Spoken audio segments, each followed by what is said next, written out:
Okay. Gonna get started here. Made a few little changes to the setup, so hopefully the sound is better today. And yeah, I am working on a Firbolg Druid today. I'm also live on TikTok today. We're gonna see if this new setup is a little bit better. Unfortunately, I'm not sure of a great way to get like music pumped into my TikTok stream. So we're just gonna go with it for today. And kind of see if I like it. Yeah. I am just kind of trying to get all the chats set up here before I get a move on. I kind of started blocking out this model a little bit beforehand, so hopefully I can kind of just jump right in. It is going to be a Firbolg Cleric. And yeah, I think I'm gonna go for kind of a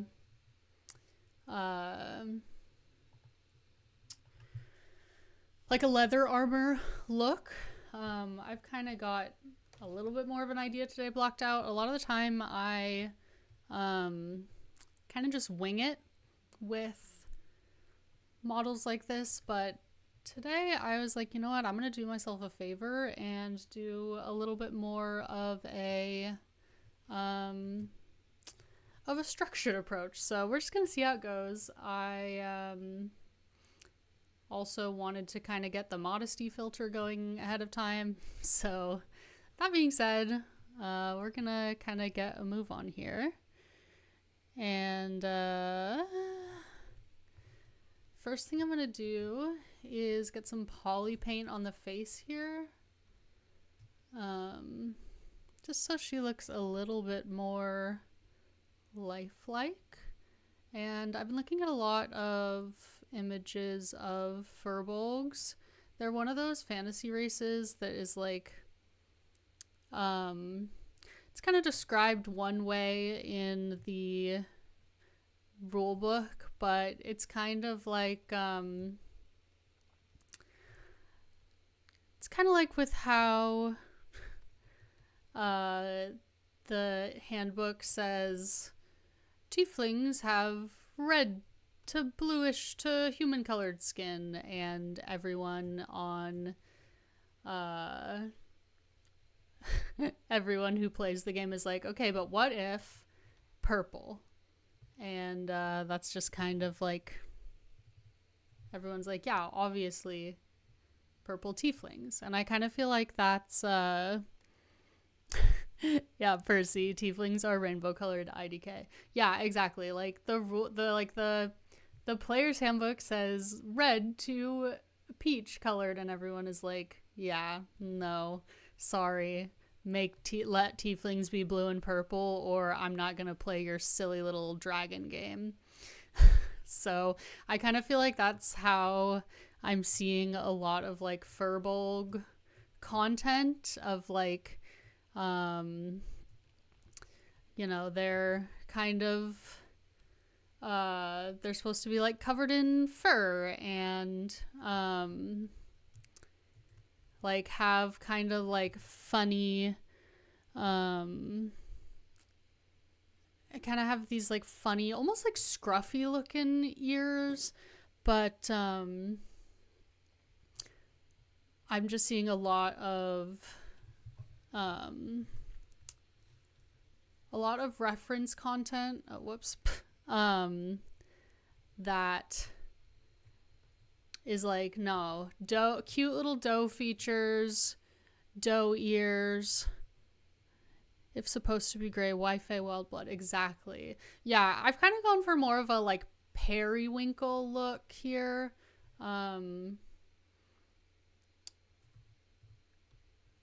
That's what I'm going with. I don't know if we'll keep it, but that's what I've decided on for today. Everyone knows Feywild also. Exactly. And then I think I'm gonna do pretty much every one thing that is consistent is pretty much every reference I've seen has like strong ginger vibes. So we're gonna do that.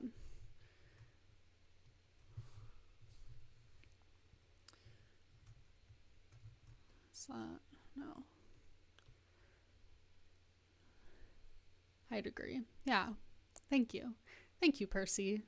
Also, hello. Good, pretty much morning.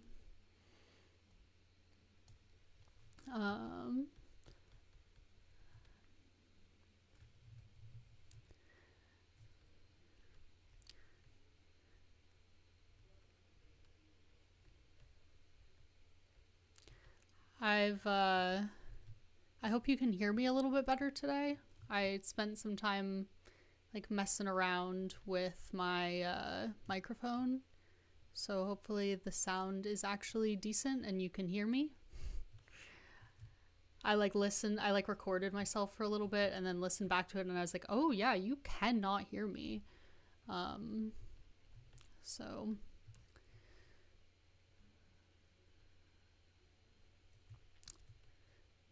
made a few little efforts to fix that. It's crazy how much a model looks better when you put eyebrows on it. Crisp. Nice.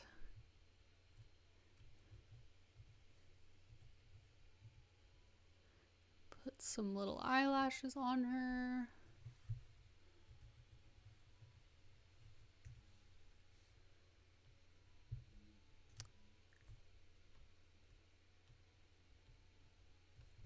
Eyelashes I will be making dark brown though, not red. Let's see, let's poly paint the eyebrows.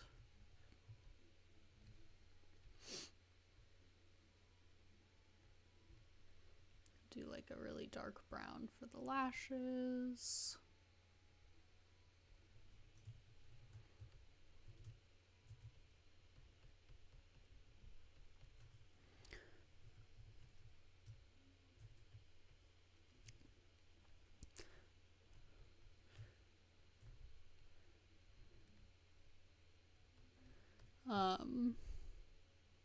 Hopefully the TikTok isn't just like weirdly silent.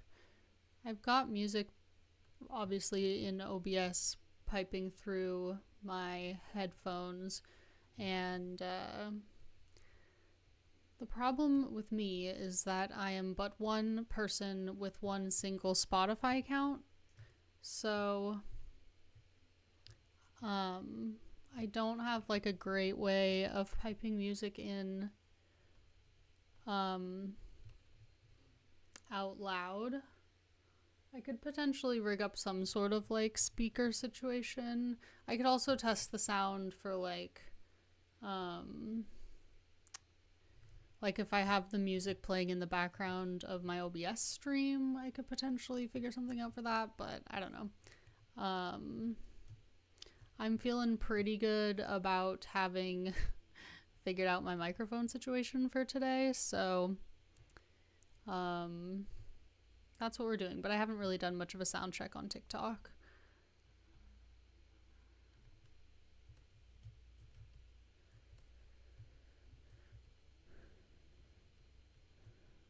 Okay, getting her little eyelashes situated.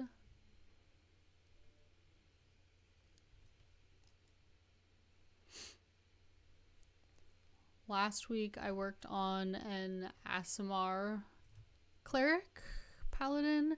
She kind of was giving Paladin vibes even though I was going for Cleric, but I don't know. I put her in half plate, and I'm gonna probably label her a Cleric but tag her as Paladin, so hopefully she'll be findable either way. I feel like as soon as I put the like great sword, or it wasn't even a great sword, it was just like a regular sword that was kind of big. So I don't know, but as soon as I put that in her hand, I was like, oh, Just kind of giving paladin, but TBH, at the end of the day, it doesn't super matter a ton, I think. All right. One other thing about these models is that they are not perfectly symmetrical, which I have to remember when I'm doing like the eyes.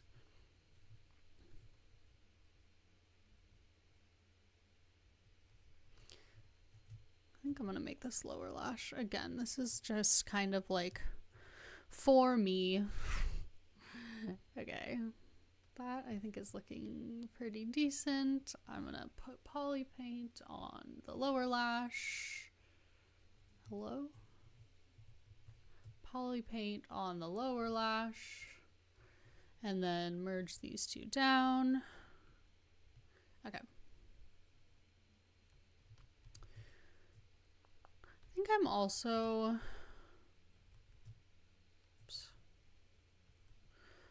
I'm also gonna mess around with the nose just a little bit more, just so that we can really get like the deer nose idea really across. I'm just gonna like sharpen up this bottom edge just a little bit more. Give her a little bit more of a nostril situation there. Okay, I like that. Okay, I feel like that's good on the face, and I think, gonna give her hair too. I might just go, honestly, with a really basic, like, side braid ponytail deal here. Hold on. Okay.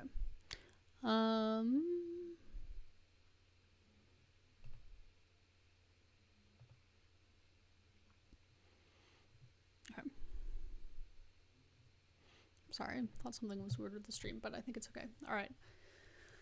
I have this hairstyle that I made a long time ago for a monk character. Let's see.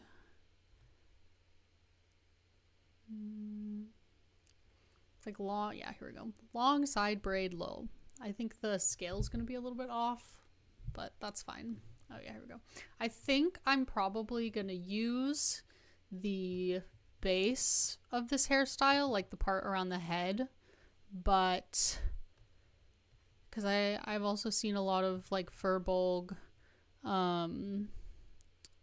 references with like a kind of side braid situation, which I really like. I feel like they're kind of like Feywild woodsy creatures, so like a cute little braid makes a lot of sense for that, I think. But I think the braid being this long is not gonna be as good for the vibe of a character in like big armor. So I think I'm gonna take the braid off.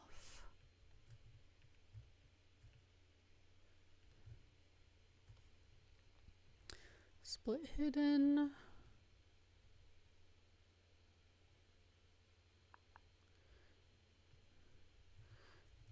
Okay, and then can bring in my braid brush.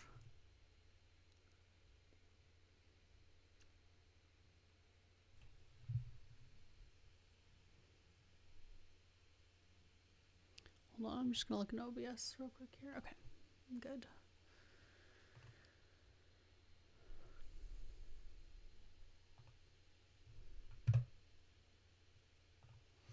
Okay, Zbrushes.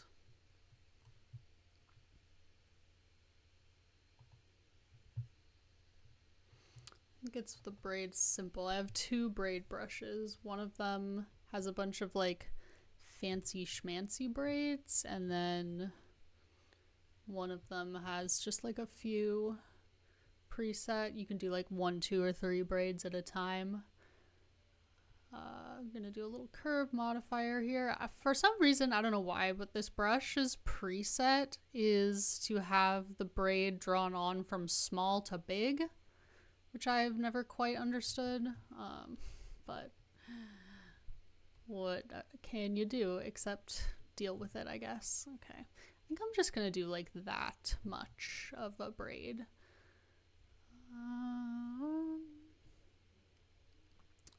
Lock end here so it doesn't move around quite so much.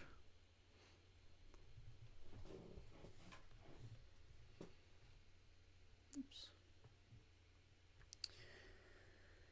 And I'm telling you to fluff out your braids. I will. This was an old braid model.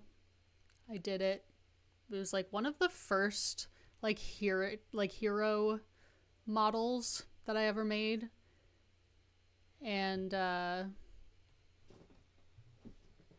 so I just kind of like put it on there and was like, neat, I didn't have to sculpt that by hand, and that was fun. But you know, obviously I have learned and grown since then, and I can do a little bit better now. Let's see, auto groups. But since we're just doing the block out for now, I am gonna leave it pretty much like how it is at the moment. So we are trusting the process.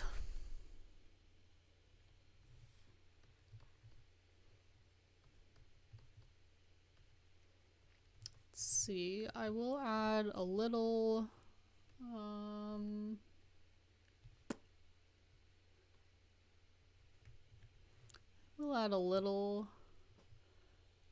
what do I want to do here?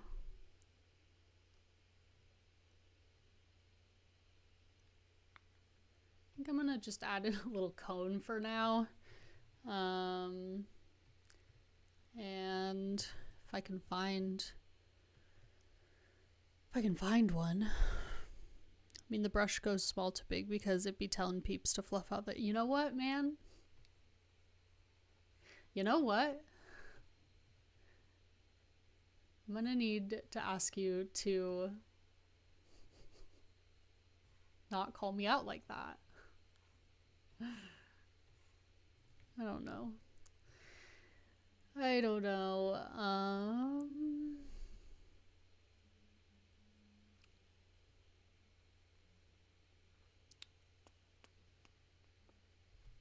Is there really not? Okay, here we go.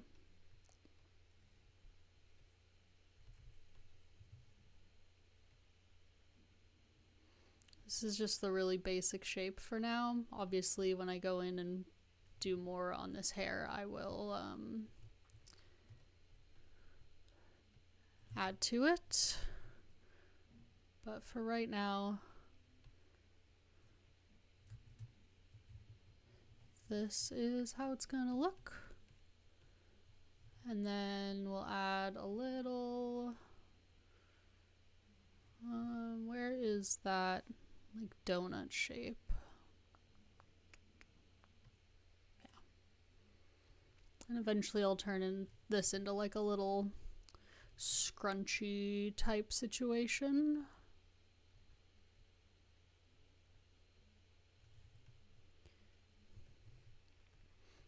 Okay. That looks decent. Fill object. All right, we're gonna get started in on the armor here, her like general look. Nice, thanks, Percy, I appreciate you. Okay, so for the armor, I'm gonna do kind of a mix. It's gonna be mostly leather, I think. It's gonna have, I think I'm gonna have this like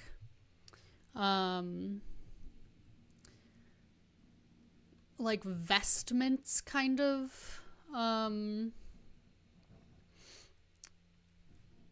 that is kind of just like an over the head tunic, and then I'm trying to decide. I think what I'm gonna do actually is different from how it's blocked out here.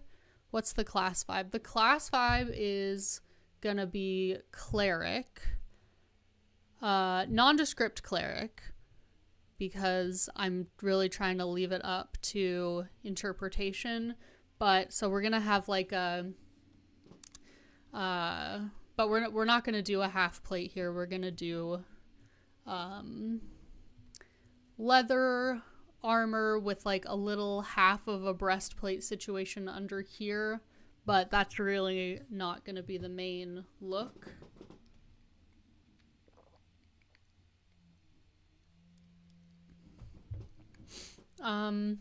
So I think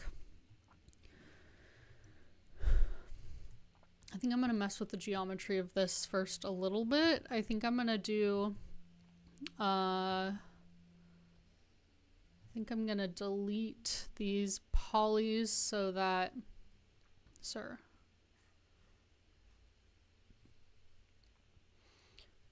gonna delete these polys so that we get the like two little tails kind of. And then I'll reshape it. Mostly I put this on her as like a modesty garment when I first started streaming. And I think this is gonna go up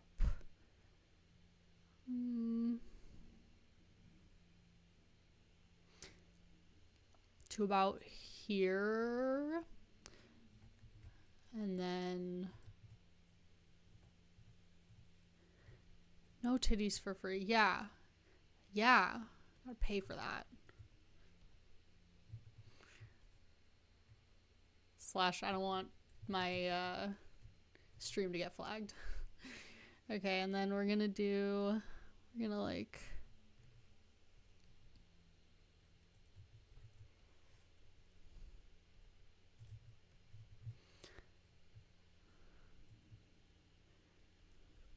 gonna widen it out here. Once I'm like done getting this general shape, obviously I'm gonna Z-remesh because this is a little... Also, I feel like there's a random poly that got lost here. We're gonna auto groups. No? Okay, maybe I'm tripping.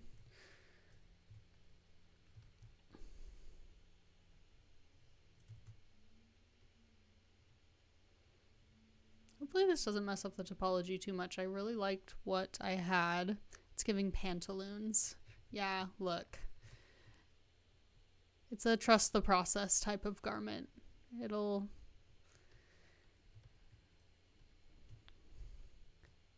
happen. We just have to be patient. I don't know if I went about constructing this in the best way, but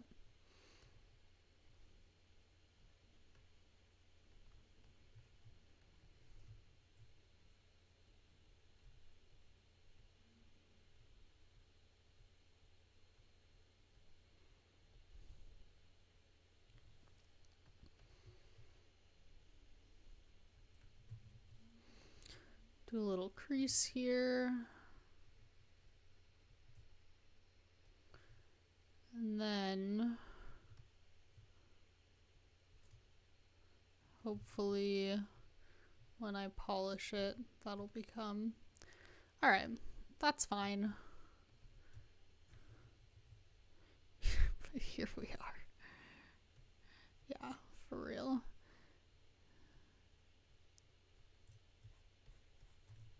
Hopefully we can at least see what I'm going for. Oh, we got titty peeking out. Not that free the titty. Okay, and then I think I'm gonna work real quickly on this breastplate. Part of me kind of just wants to import the one that I made for the last model, but I think I'm not going to do that. Just because I want it to be constructed a little bit differently. All right.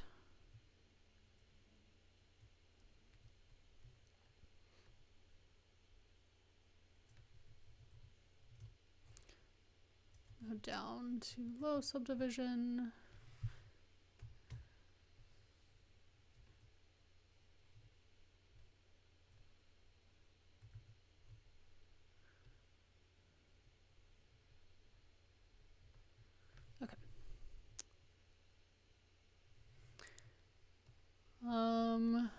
I'm also gonna make this thing get a lot bulkier here in a few minutes. Oh my god.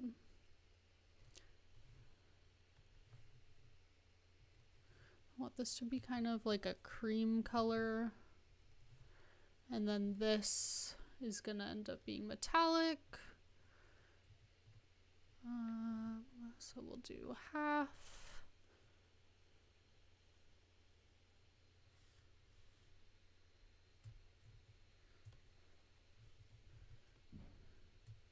And then kind of pull it out.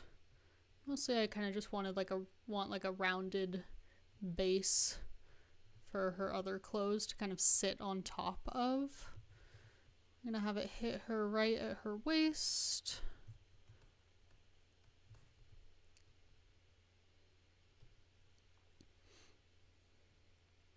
Remesh. Very good. I'll hide this for just a second. Unfree the titty. Alright. And then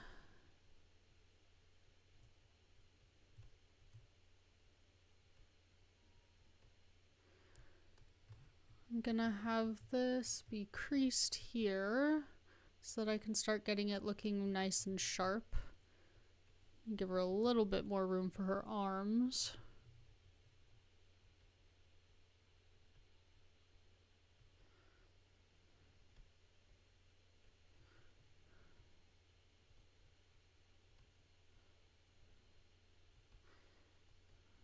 The bit around the shoulders doesn't matter a ton because it is going to be mostly covered up by her shoulder armor.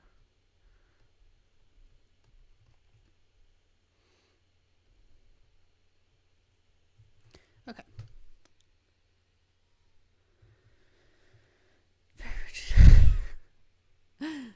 Exactly. That's exactly what I'm going for. She's a mean girl cleric.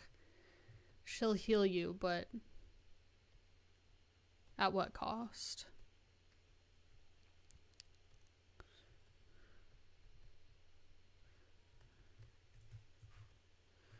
Okay. That looks pretty good. We're gonna go high-waisted on the pants. Okay. And then I'm gonna have this, I kind of just wanted to go over her chest so that you can still see the armor underneath. So be a little bit like slimmer.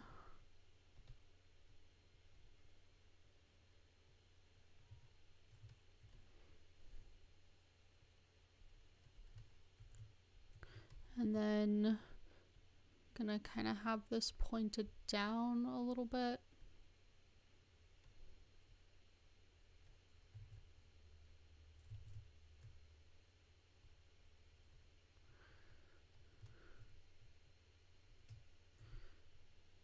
There. Once I add thickness to it, I'll be able to make it a little bit sharper. But I feel like you're starting to be able to get the idea a little bit better.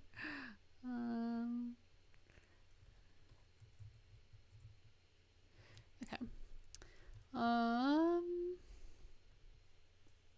I see the vibe. We see the vision. We're seeing the vision. It's starting to come together a little bit. That's great to hear. Okay, fill object.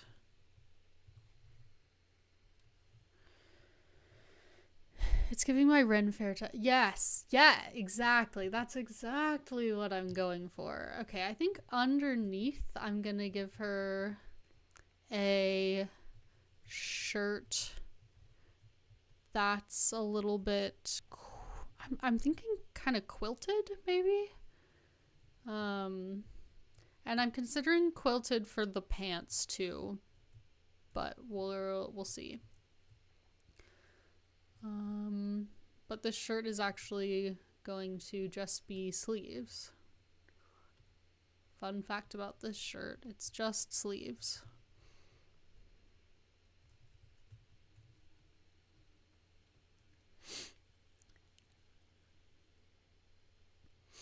So you remesh, oops, all sleeve, exactly. Look, why have polys there if you don't need them? That's my question for you. The answer, of course, is don't. Okay, I'm gonna make this shirt green.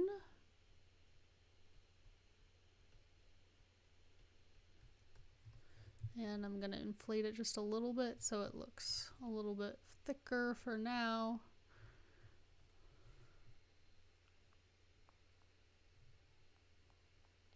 And do like a nice little forest green here. That might change. Color is subject to change, but we'll see.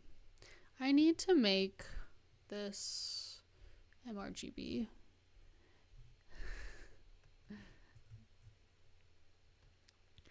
Okay, and then for gloves, I think I'm gonna do I think I'm gonna do like a full leather glove situation, and then over top of that layered is some metal so that again it stays looking a little soft with some metallic elements as opposed to like a full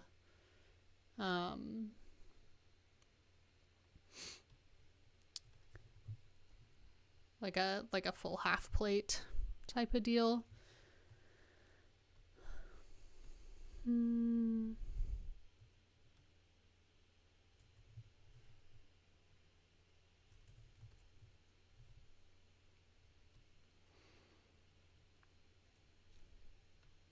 since these are gonna be soft material, I'm not gonna worry overly much about topology like I would if they were hard. I last week spent so much time making the gauntlets for that Asimar character because hand topology is hard. It's rough. Zbrush doesn't like it. I don't particularly like it.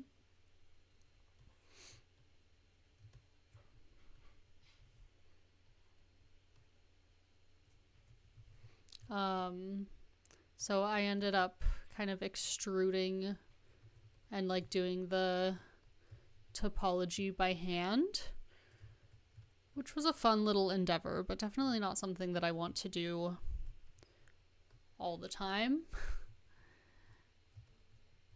Okay, so now we're gonna do like this type of situation.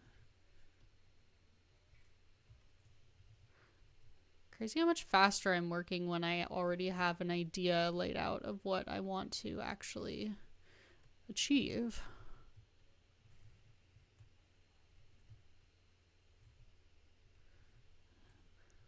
God damn it, why aren't you doing what I want you to do? Okay. Polish by features, Z-remesh.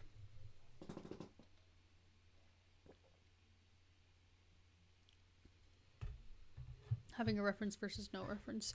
Yeah, for real. And like a lot of times when I'm making characters, I'll just kind of wing it and go off of vibes. And like sometimes that works if I'm not really in all that much of a hurry. But on these live streams especially, I really want to be working efficiently so that I don't get frustrated on camera.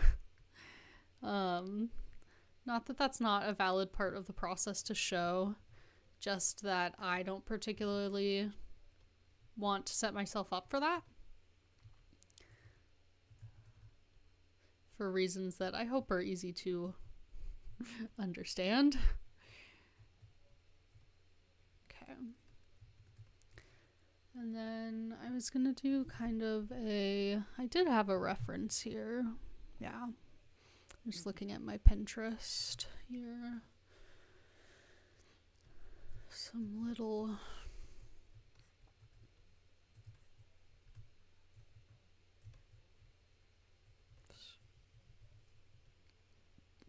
I could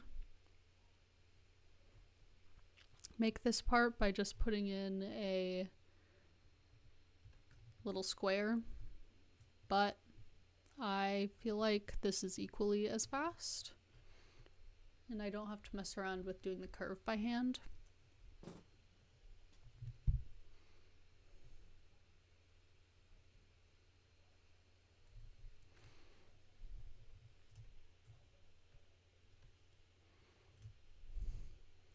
Polish by features. The only challenge in doing it by extracting is sometimes it's a little difficult to give it the like sharp edges, but I'm a pro, so I don't have that problem.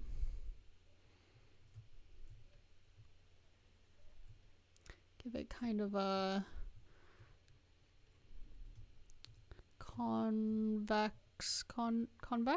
I don't know. Make it kind of so it's pointing out so it looks like her wrists have room to move.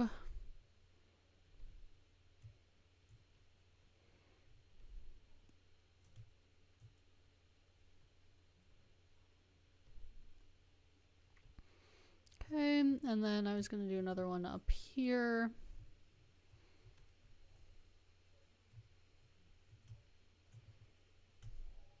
Kind of instead of elbow armor.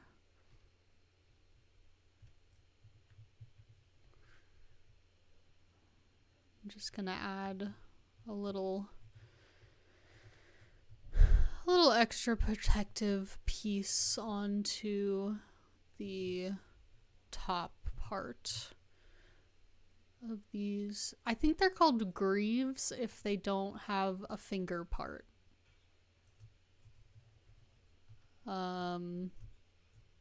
According to my limited knowledge of what armor is called. Or not greaves. Greaves are on your feet. Bracers. I think they're called bracers when there's no finger part. And then when there's a when it like fully envelops your entire hand, then it's a gauntlet.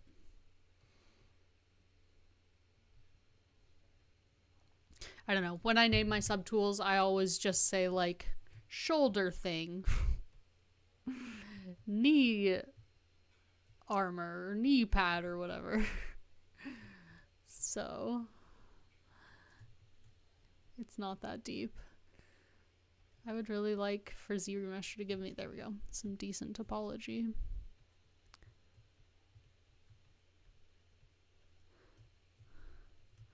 I think I'm gonna have these go a little bit further down so they're not completely covering the elbow. And then further out so that this other spiky bit has some room to breathe.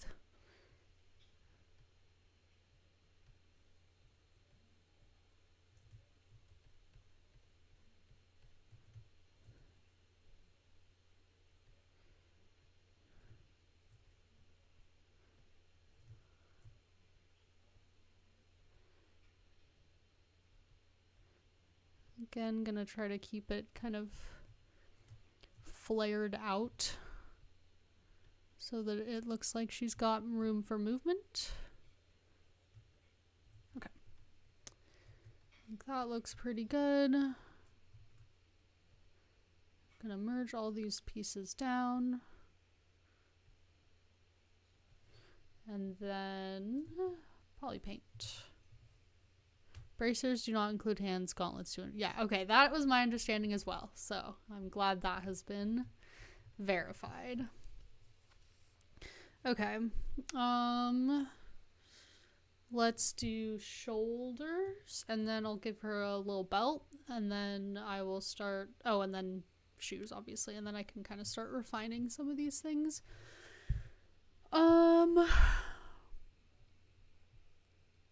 I think I'm gonna do these from scratch.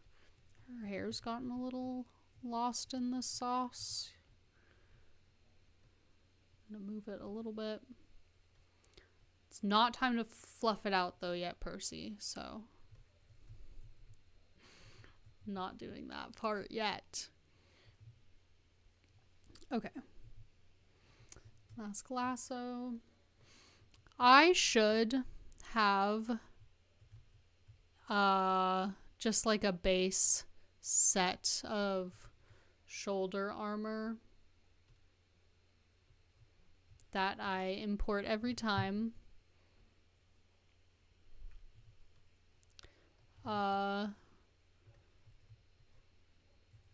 So that I don't have to like futz around with z-remeshing the same shapes over and over. But I don't do that. I have a little method down and I just use that for everything.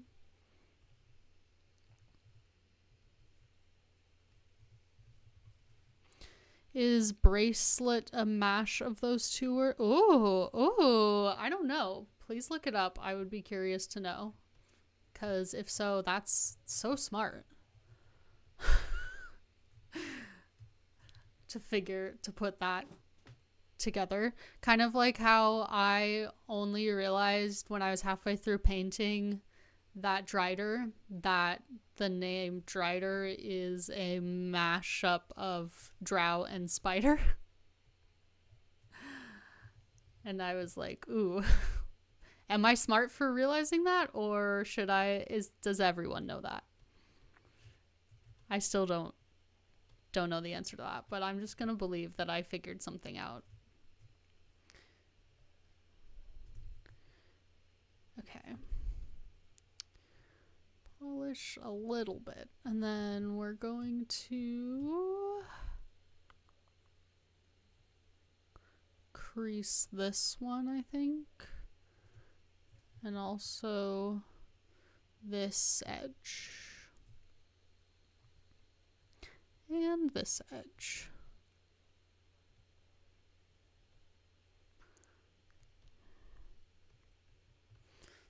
Kate found out how to spell drow last night because I used it in the banana Scrabble game. Oh yeah, how was that party? I didn't end up going, but I hope that it was fun.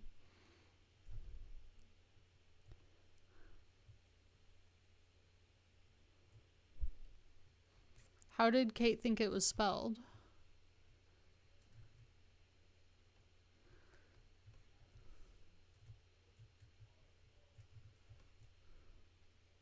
It was good. Good. Yeah, we ended up just staying in and ordering takeout because I was tired and neither of us could really summon the energy to cook anything.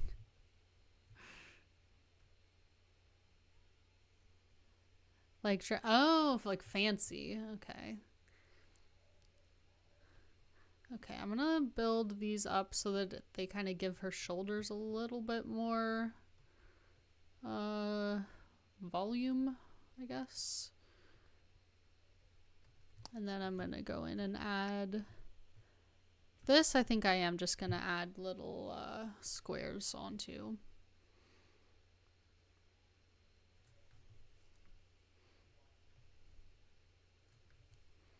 Can I add just a...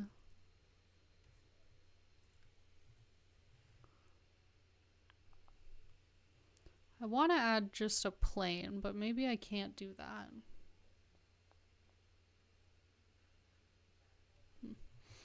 Okay. Well, I don't know, but I'll just do this.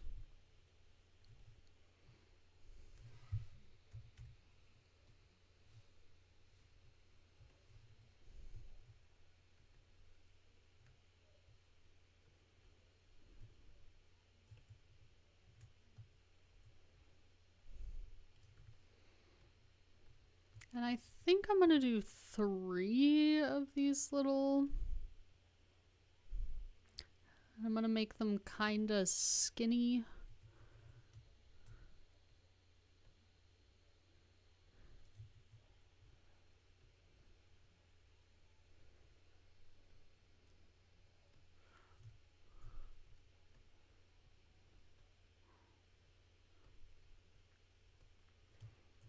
I'm gonna kind of try to sharpen up and refine this shape a little bit before I duplicate it 3 times. Save myself some trouble. Okay.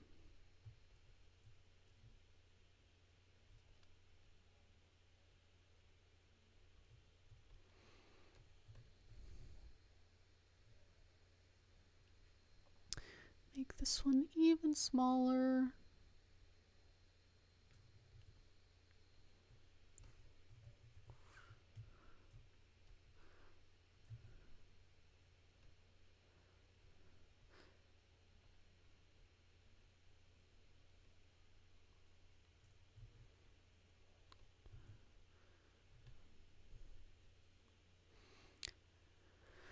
I'm always just kind of doing guesswork when it comes to constructing shoulder armor.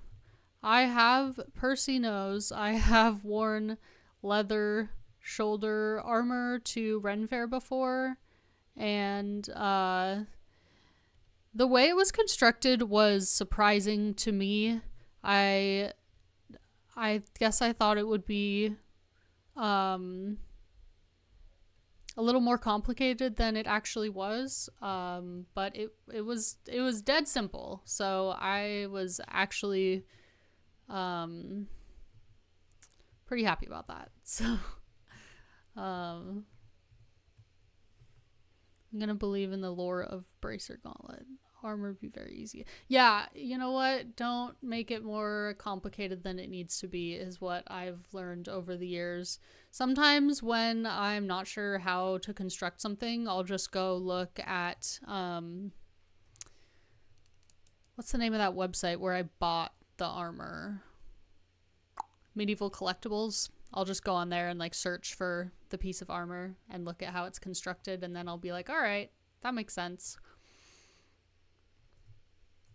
Because it's usually less complicated than I think. And then once you've got the thing is, like, fantasy armor is different from real armor, and so you kind of have to strike a balance.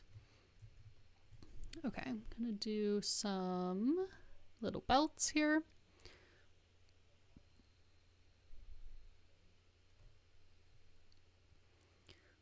Let's do this one.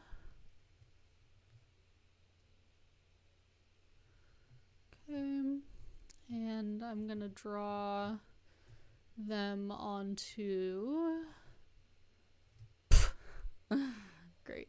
I'm gonna draw them onto this armor here. Turn off symmetry first. I might actually be a little extra here and do some creases just so that they get drawn on a little more nicely.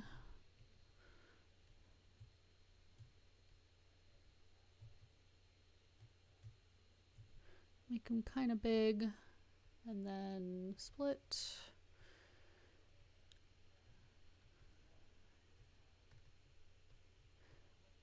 And repeat.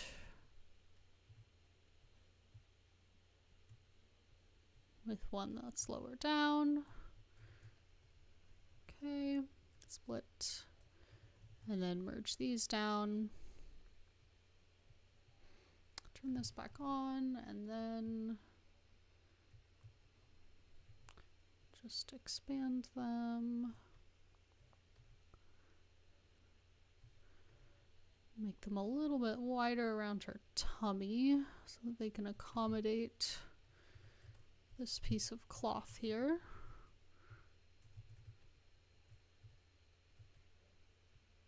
There we go.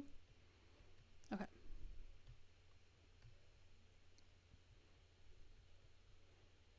think I am gonna bring this back around so it covers her a little bit more.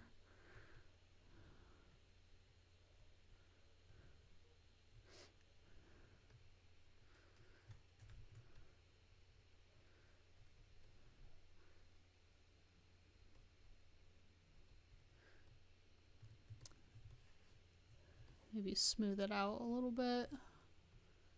There.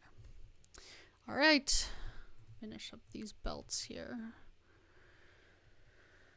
We shall crease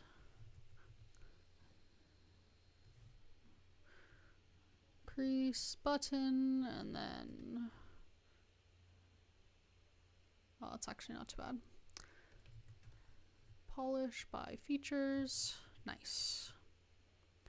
That's looking pretty good. This one got a little bit V-shaped, but I'm gonna kind of make it kind of asymmetrical anyways. So that's looking okay. I'm gonna go in the back here so that this also goes inside the belts. I might actually make the back of this a little bit rounder so that it looks a little bit more like bulky, like a bulky piece of armor rather than... So this is one way that fantasy armor is different from real armor is I'm like pretty sure that having one continuous breastplate like this, and correct me if I'm wrong, but I'm pretty sure that would be very difficult to have in real life, because how would you get in and out of it? I don't think you could really. But in fantasy armor, when it is just not a real person, you can make it be continuous and it doesn't matter. No one will get hurt.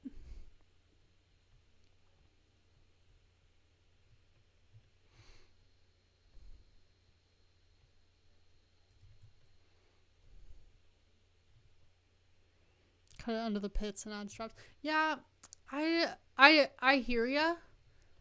Obviously, that is how it would look in real life. But there's already gonna be these straps on the belts, and I just like visually don't really want to add in more straps. So like, yes, in real life, that is how this piece of armor would work. But for this mini, I am just gonna leave it. Fair, yeah. Yeah. Look, I think I'm already going the extra mile here by making sure her armor gives her plenty of room for like breathing. I think that is often something that gets overlooked.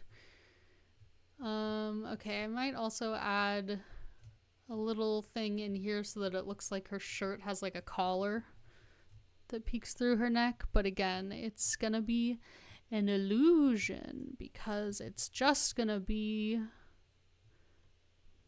around her neck.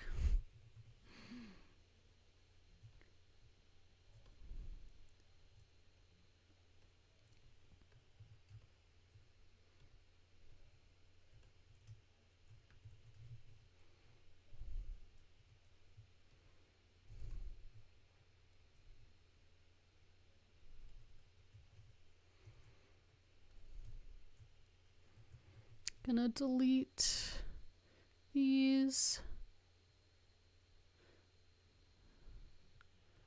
Polish by features and then remesh.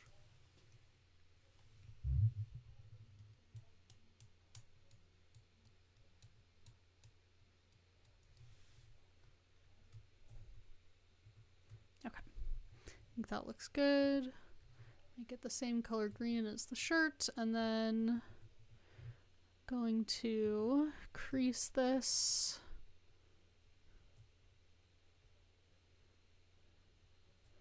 And then crease like this one, I think.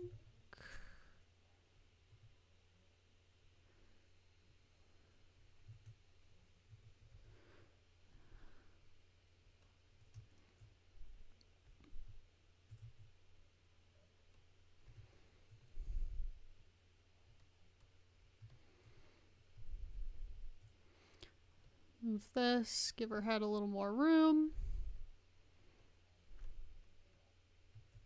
Okay. I think that looks pretty good.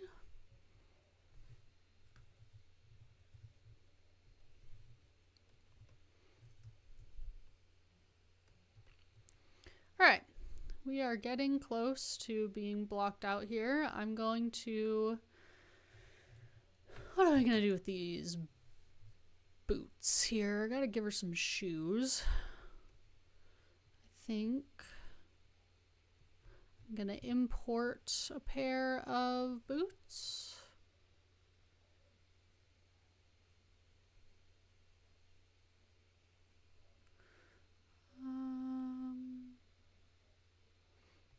Objects. Where are shoes? Clothes and armor, I think. Leather and metal knee pads. Let's try this. Oh, yeah. Okay, I remember what this is. This is not what I want.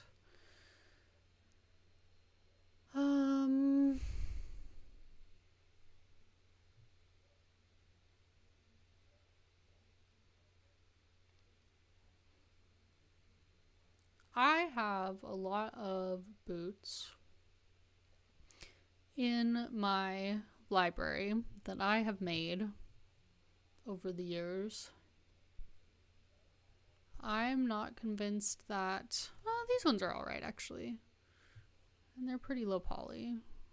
Maybe I'll just do these and then add a little knee pad to them.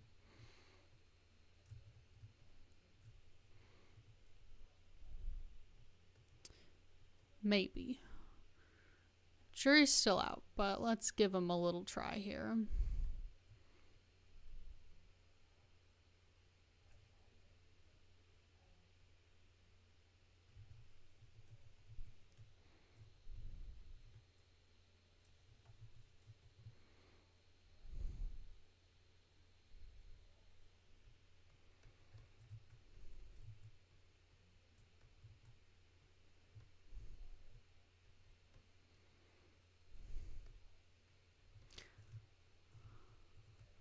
I don't hate that. And then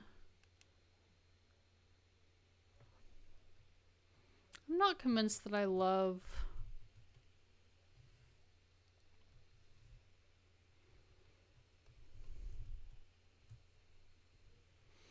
I'm just not convinced that I love these metal bits. I might keep the shoe topology and then make them look a little bit more organic and not like fully armored, because again I am going for a much more like leather armor look with this model. Oh, interesting.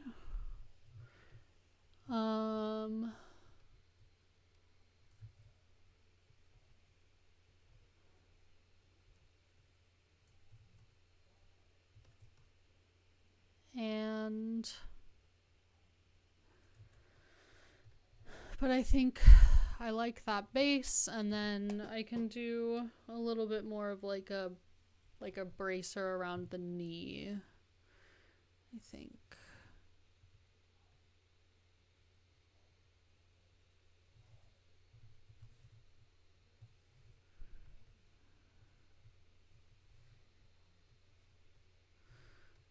Let's see, I had a reference that I liked.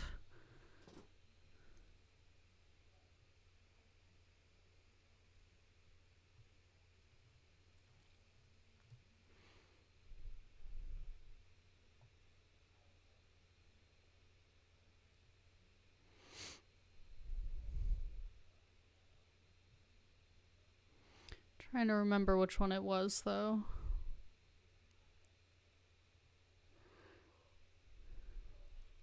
I think it was this. They're actually really similar to what I made for the Asimar. I might actually just be a little lazy here and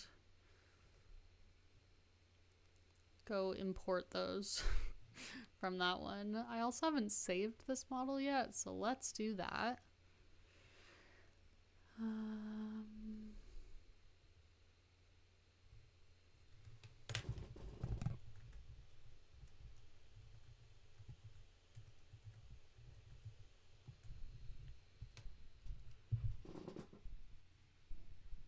Did that get saved as a ZPR though?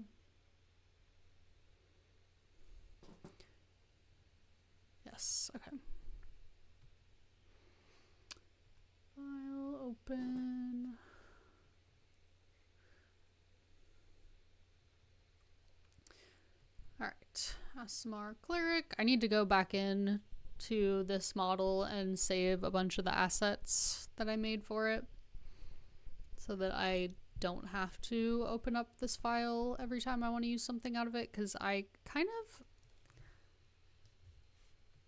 of made a lot of new stuff for this model.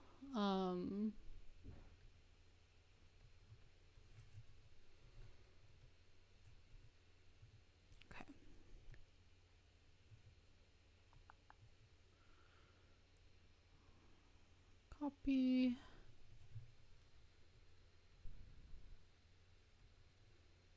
And a lot of times when I have like a new asset that I'll make, I will save it to my asset library so I can just easily import it.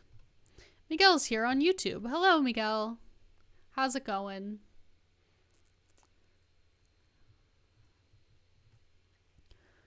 Okay, paste. Okay, this is something that has been happening sometimes when I try to paste in assets from other models, is Zbrush will crash. Luckily, I literally just saved, so should be able to get it back. Let's see. I've been streaming for about an hour here. I'm actually gonna take a little break. I know Miguel just got here. I'm gonna take a little 5 minutes, go grab some more water. Let me get Zbrush pulled back up here. How goes the art today? The art goes pretty good, although Zbrush just crashed. As Zbrush tends to want to do. So, there we go.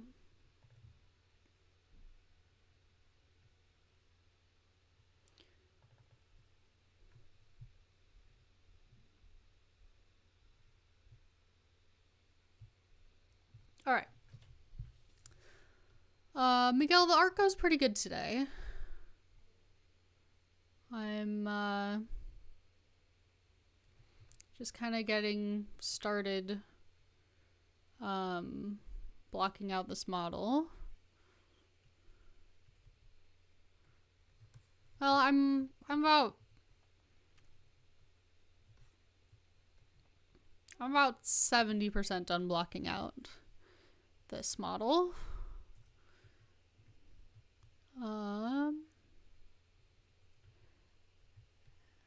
Before I start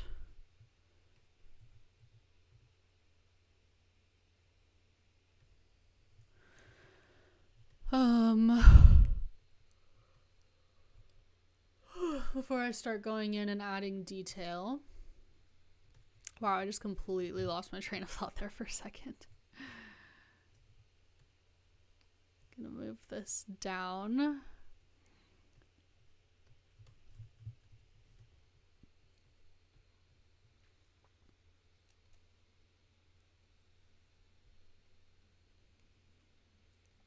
Miguel, how goes your art today? Are you working on something right now? Are you getting after it, as they say?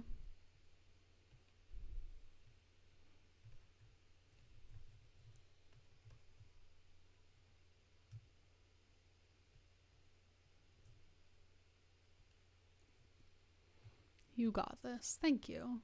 Thanks, buddy.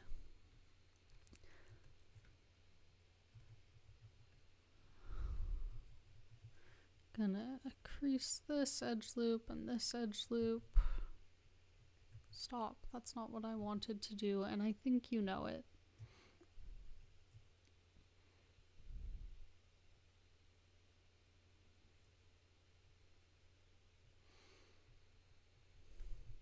There we go.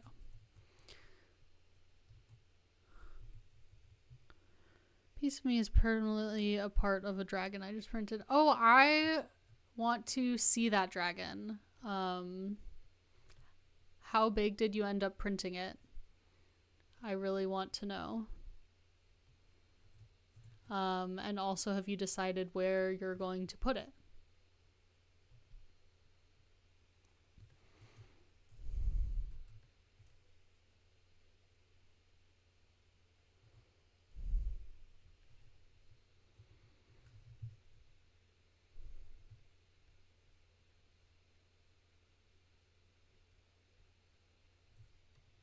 Was gluing it together and my finger, oh, literally a part of you. Okay, I see. Dang.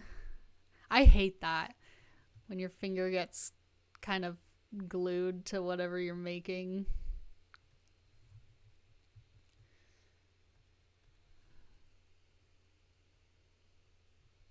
And yes, I will have it on display somewhere in my house. Yeah, I definitely want to do what I was messaging you about last week of like making a dragon skeleton that hangs from the ceiling in my office. Similarly to the way skeletons display, or the way, oh my gosh, the way museums display whale skeletons. I really want to do that. I feel like it would be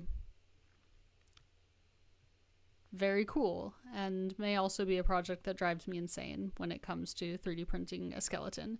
Did you ever 3D print that skeletal dragon, Miguel? The one that I was asking you about? I'm curious. If you ever test printed that model, because I know you test print some of yours, and then some of them you have lovely patrons who test print them.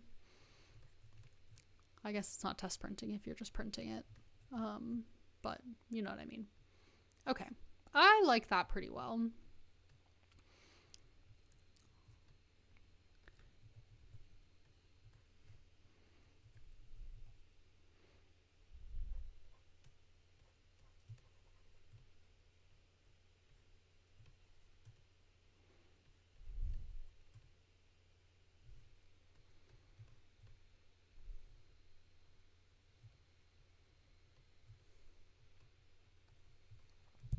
No, I never printed it, but multiple patrons have. Nice. How big have people been able to print it? Because I think probably because I do have custody of my friend Ricky's Photon M3 Max. So I could print it on there if I wanted to, in resin, which could be kind of sick. I've been on a bit of a kick printing things with my FDM printer, my new Bamboo Labs. Shout out Like Cheese Slicer Pro. Go click affiliate link in the video description. But my resin printer, of course, is up and running now that it's springtime and not like 20 degrees outside. Okay, I think I like that for the shoes, and I'll add some little like straps and stuff, buckles, maybe, I don't know. Maybe I'll put another one of these pieces right here.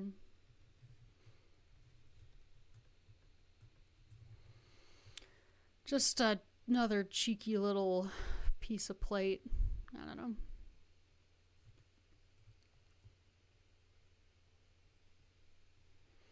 Huge size creatures print usually, so like 4 inches across. Okay. Yeah, see, I'll probably print it a lot bigger than that. I'll probably do like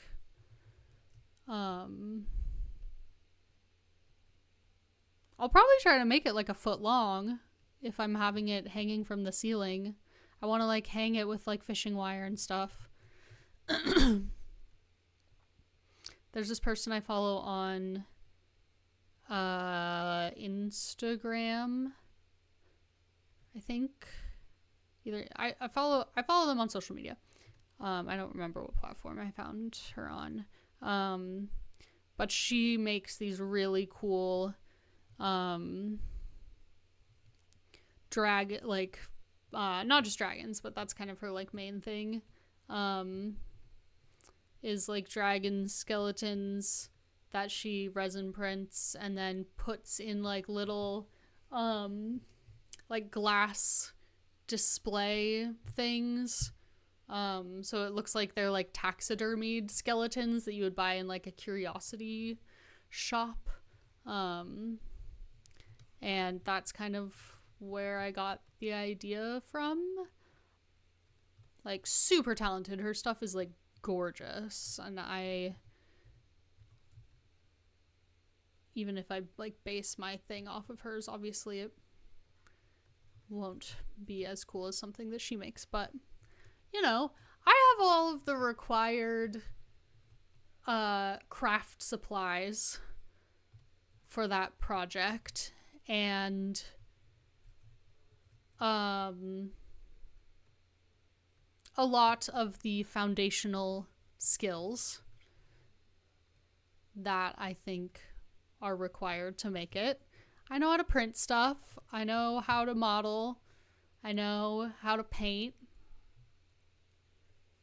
I think I could do it. I think I could do classic looking at a professional artist's work online and being like, yeah, I can make that.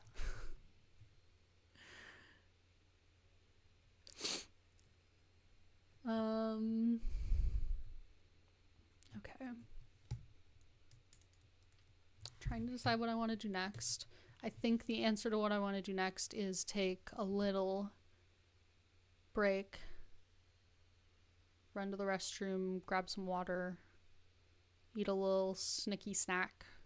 So I think I'm going to do that for a few minutes. I will be right back. Don't leave, please. Please don't leave. Stick around. It'll just be a couple minutes. I promise.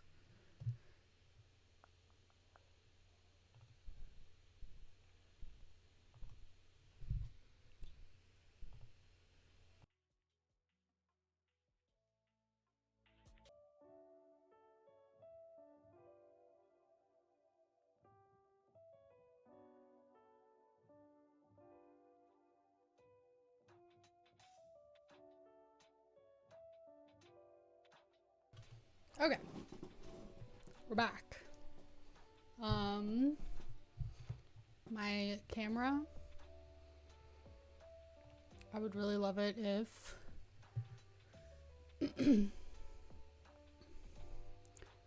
you would get your exposure correct. That would be really cool.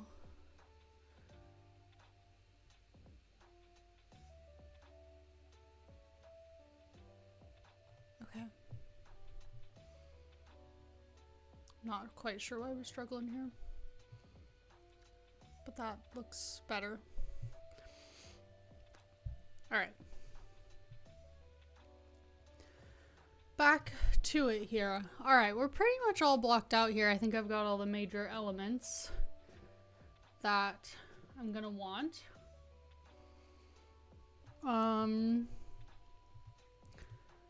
Let's see where to start.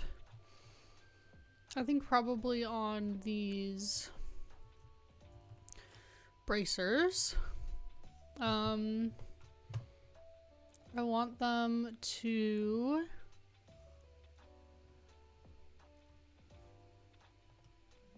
have like a little bit of a fun little pattern on them.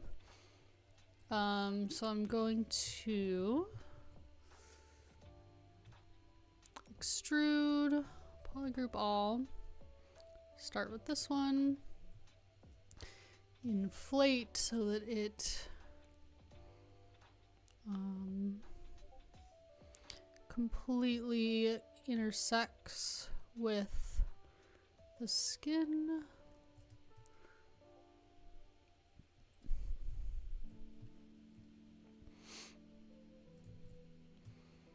And then do that for these other bits too.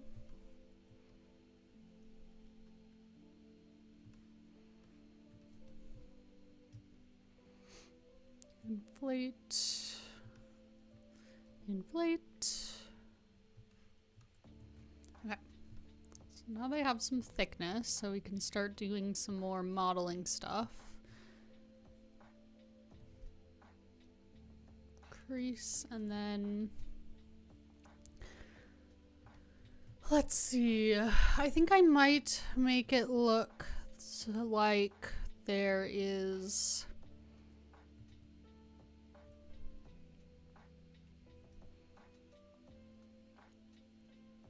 a bit more of like a distinction, like there's a top and a bottom part to this middle part of the bracer.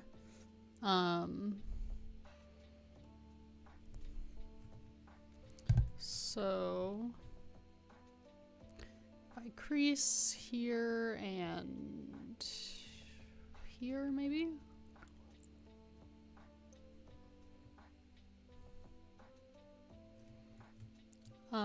And then I kind of draw this up a little bit. I think I can kind of make a little bit of a seam looking part here.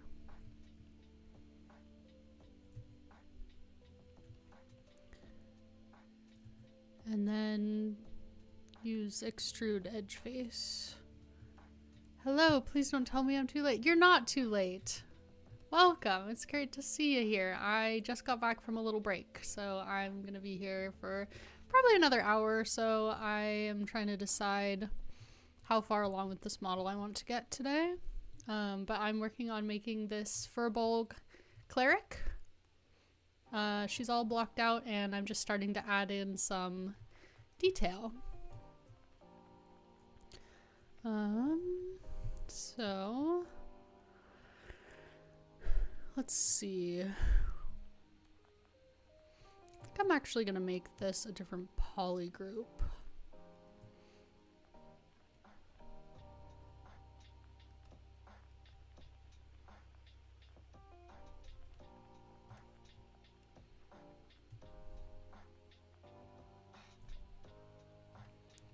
Okay, and then I'm gonna like extrude it just a little bit, give it some definition, and then maybe extrude this top part here, because then I can kind of put some details on the top and bottom, maybe?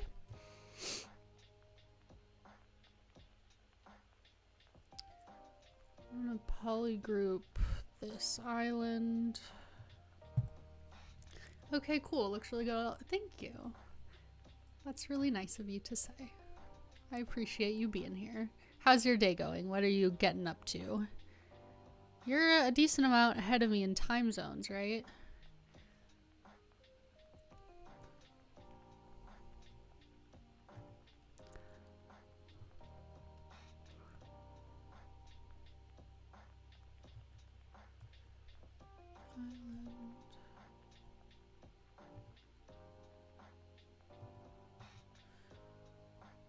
Alright, gonna extrude this polygroup a little bit and also this one.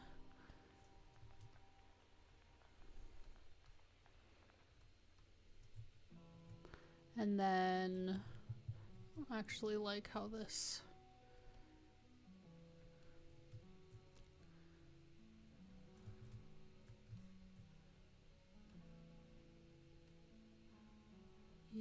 oops. I don't want it to look squishy, but I also want to change the shape. It's okay, we have the crease brush.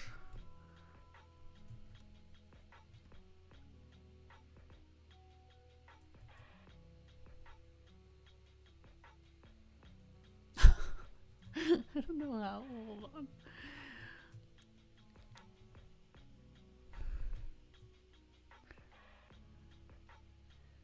Let's match brain to reality here for a second. There we go. Oh my god. Hey yo, I need to step out. Have a good day, bud. Thanks, Miguel. Thanks for stopping in. I appreciate you. And then Shiro says, yeah, it's early morning here. I'm just waiting to finish my shift at work. That's cool. How has your shift been? Was it busy? Was it not?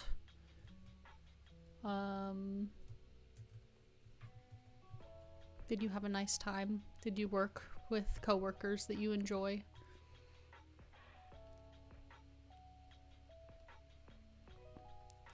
Excuse me, I would really like for you to be... What are we doing here, Zbrush? Why aren't we symmetrical?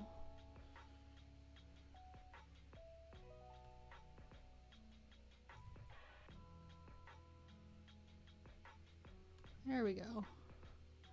Huh, that was weird. That was weird. I'm going to...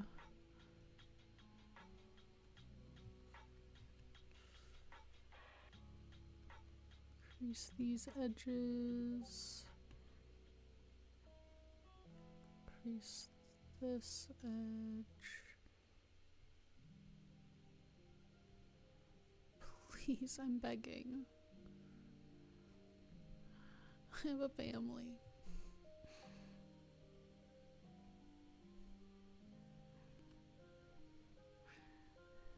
Sometimes I treat Zbrush like it's an animal, like a wild animal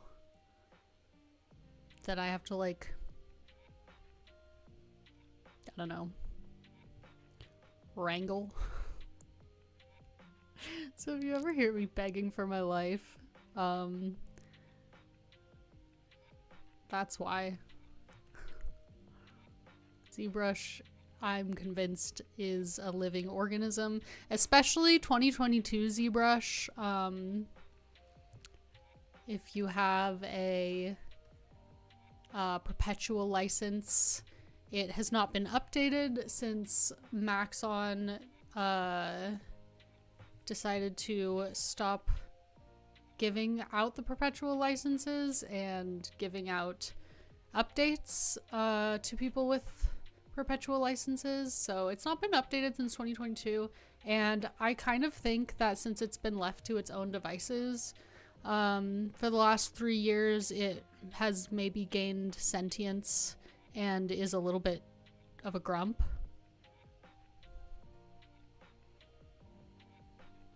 Should I write Zbrush fanfic? That's kind of what this sounds like. Busy for stupid reasons, but it was good overall. Well,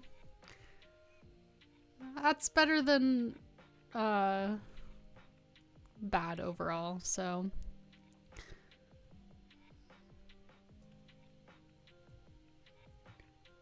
This doesn't look like it's creased, but it's behaving like it is.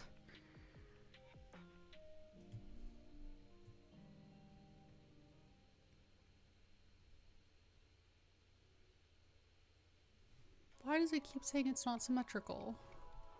I mirror and welded it. There we go. Goodness.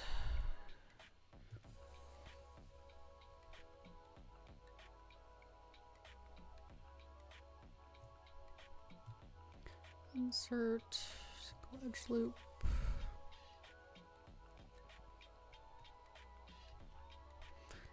I kind of have been enjoying making these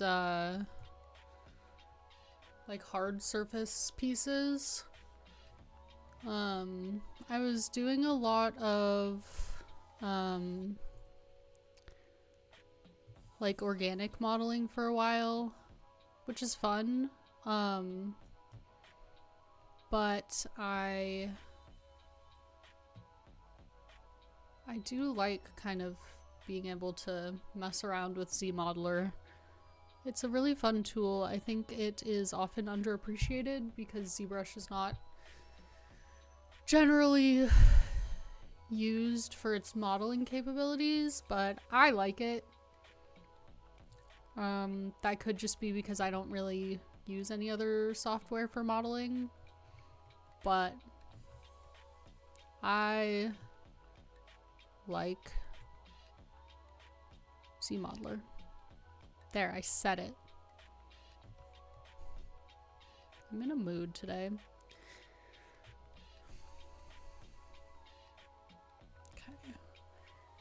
Hit him with the crease brush, crease button. Alright, how we looking? Decent. I'm gonna do a similar thing and extrude the top and bottom here. Group, polygroup, and polygroup.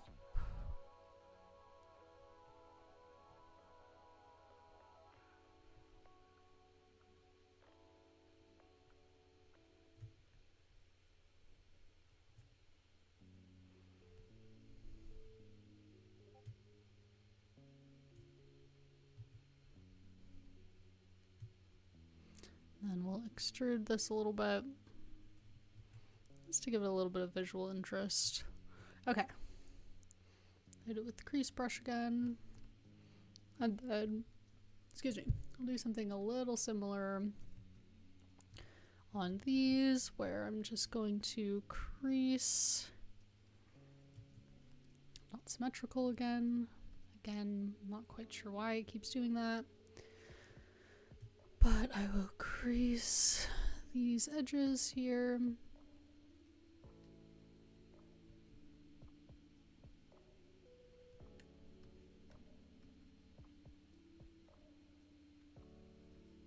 Oh, I think it's because I had local symmetry turned on. Zbrush, that's really annoying of you.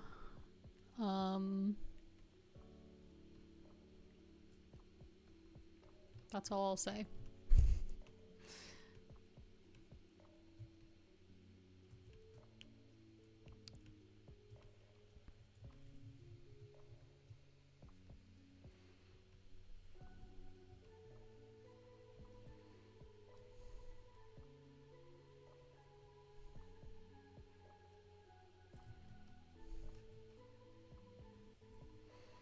And then extrude. I'm just gonna extrude the border here. Nothing too fancy. Same with up top.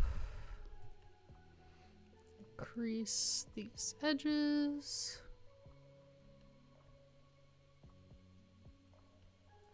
And then give it the old polish by features.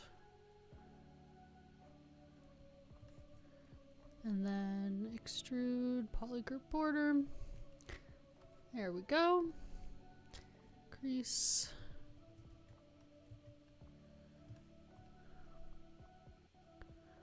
I think that looks pretty good. I might actually... One thing that I've kind of been liking doing with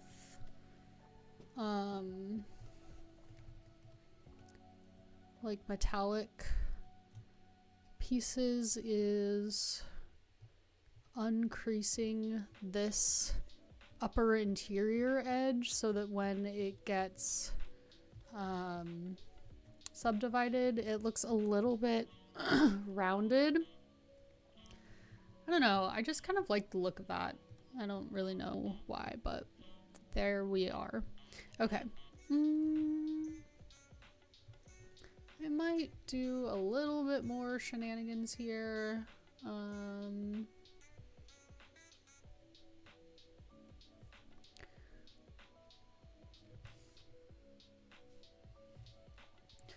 Eventually I'll go in on this and subdivide it pretty finely, and then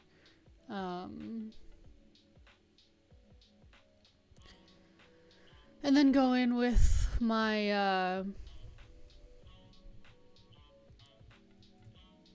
ornamentation brush and make it look a little fancy. Give it some little style.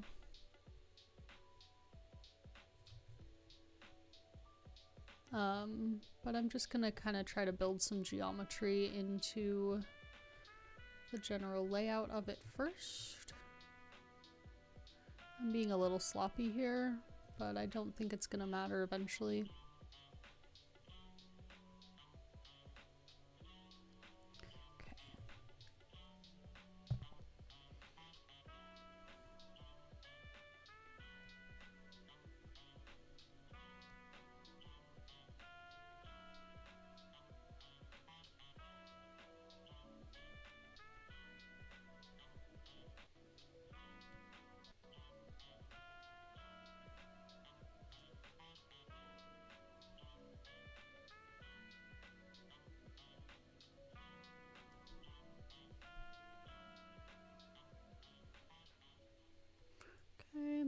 Extrude that.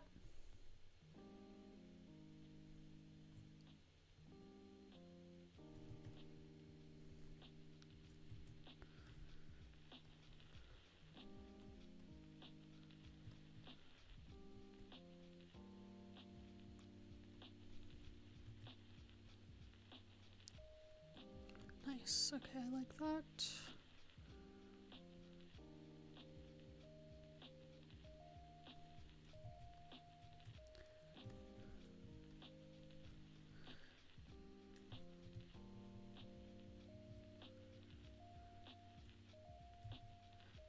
Alright, I'm not super convinced that that needs to be 1.9 million polys.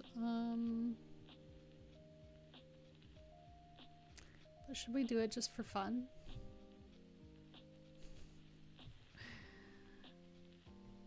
Okay, going to load in my little ornament brush here.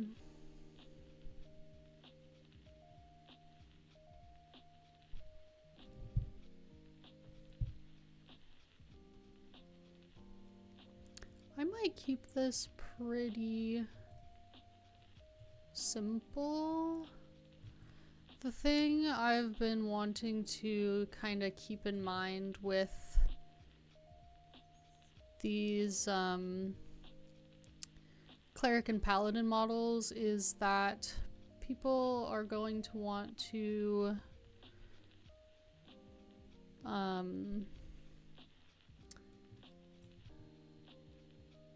you know, put their own characters deities on here, so I'm not taking a ton of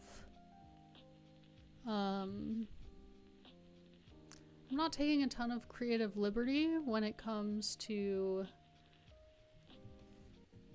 putting these details on. I want to, of course, you know, have it not be completely plain, but I also am not doing anything like too big or sigil-y on the like front and center of the model. So like, for example, on these, I'm gonna leave like this spot in the middle here blank. On her like vestments, I'm gonna leave those unadorned so that you can, you know, make her be a follower of whomever you should please.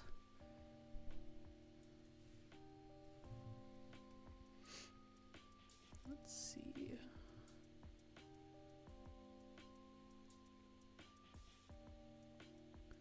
That looks nice. But I do love this little ornament brush. Just to give it a little something, you know.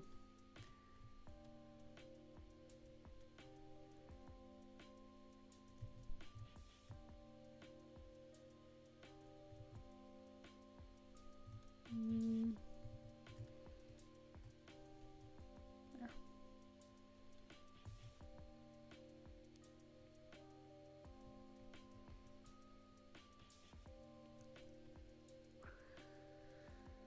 And then let's do something a little flourishy up here. Ooh, I could use one of my corner brushes.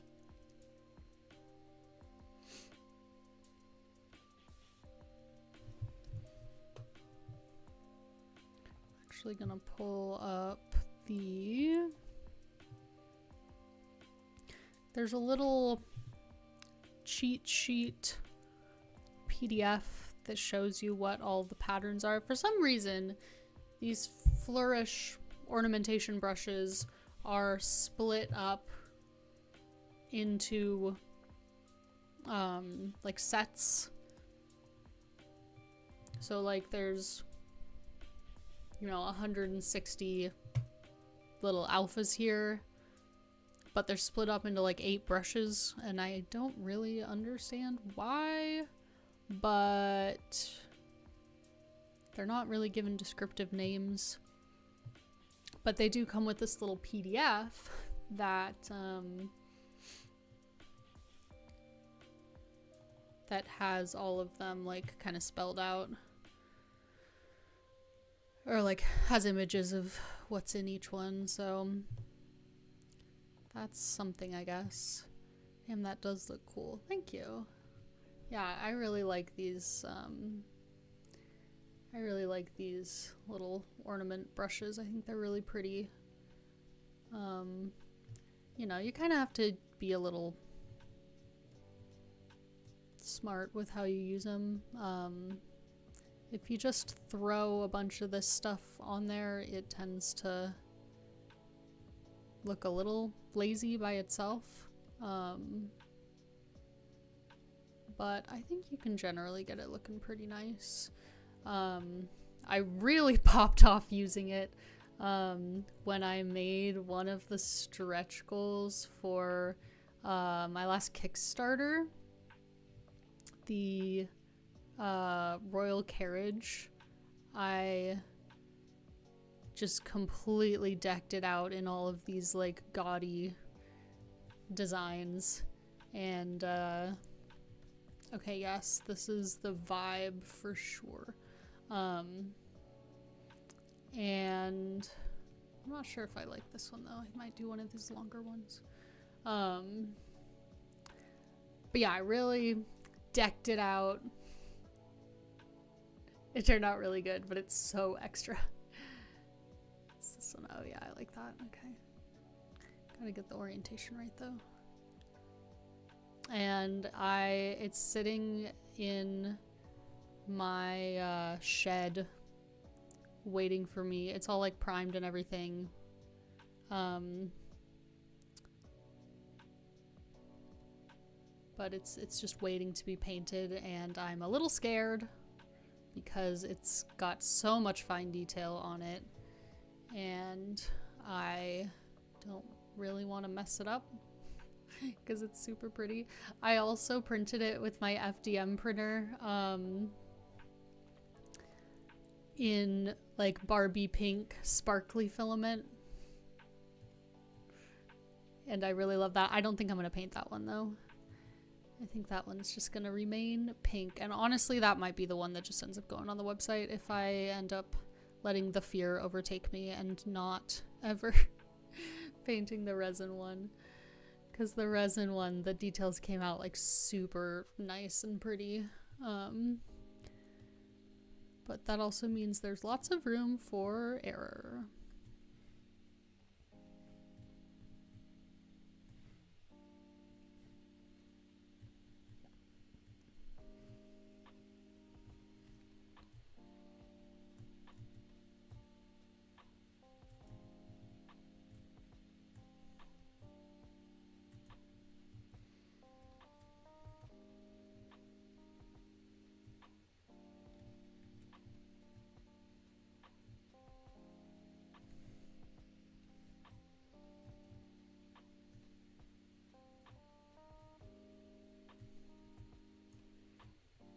Trying to just mask off parts of this, but since I've been doing so much of the Z modeler brush, there's just a ton of poly groups, and I don't necessarily want to get rid of them because they make it easier to mask off different sections while I'm like putting in all these details, but also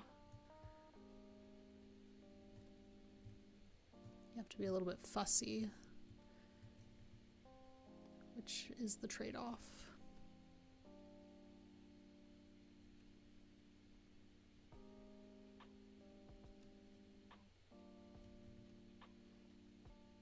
Okay. I think that looks a little bit better.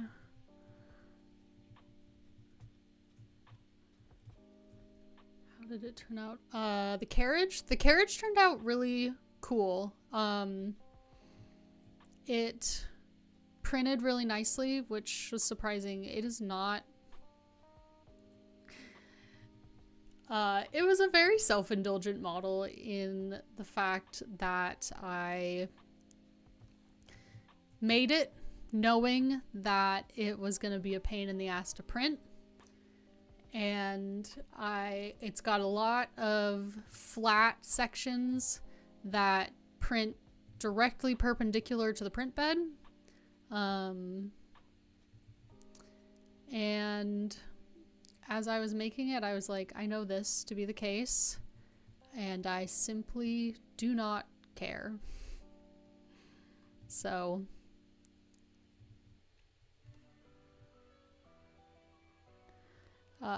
but yeah, it turned out printing pretty well. The FDM one had a ton of supports, so it took like a while to do the support removal, but yeah, it turned out pretty good. Overall, I'd call it a win.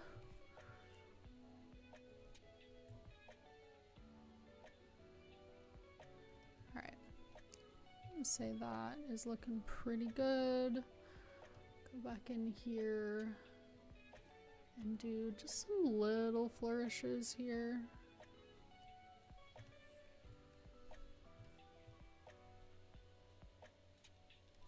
She's Fae, so I want her to look fancy. Alright, I think that looks pretty good. I have neglected the bottom of this. I'm trying to decide if I want to do anything to fix that.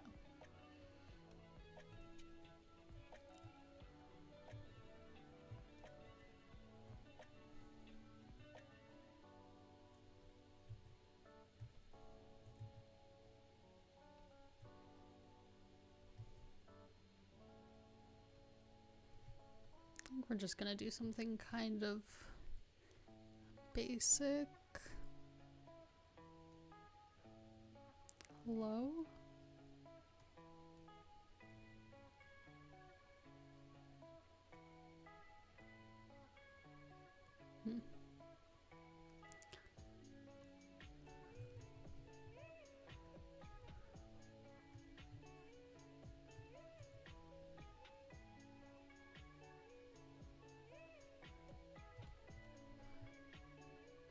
Oh, Zbrush.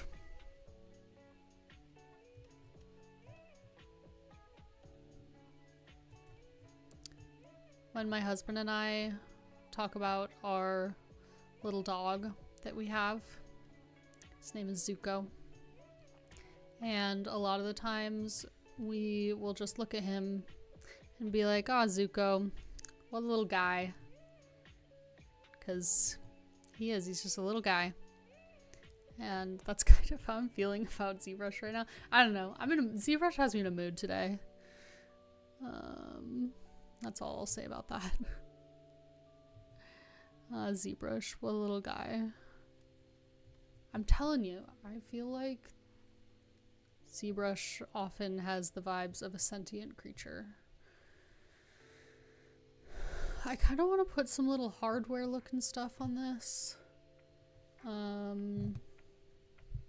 Keeps running up against my mic. I really apologize for that. But I think I might just do these Boolean chisel, what is it? Chisel shapes, rather than putting actual like IMM bolts and stuff. Might just do these little rivet looking things. Is there a hexagon one?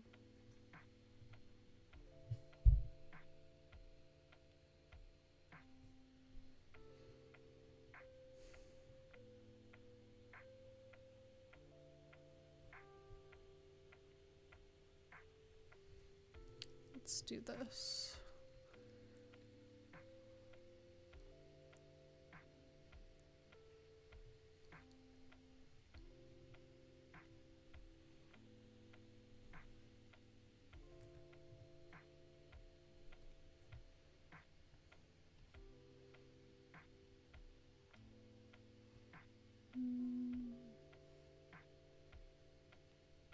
Sure, we'll do the cylinder. See how that looks. Make it a little smaller. Yeah, okay.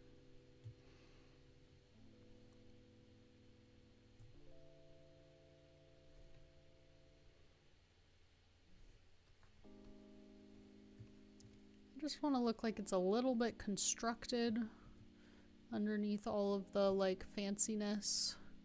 So I'm gonna put these here and then kind of give them a little, kind of make them look like screws. I don't know. This might look bad. Like, I know better when it comes to constructing stuff. I should have put these on first.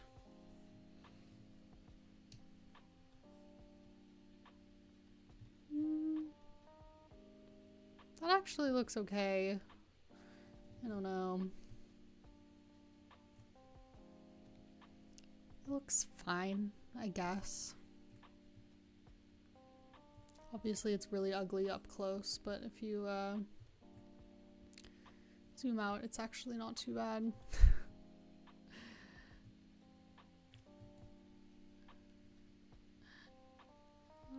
Where'd the cylinder go? Here we go.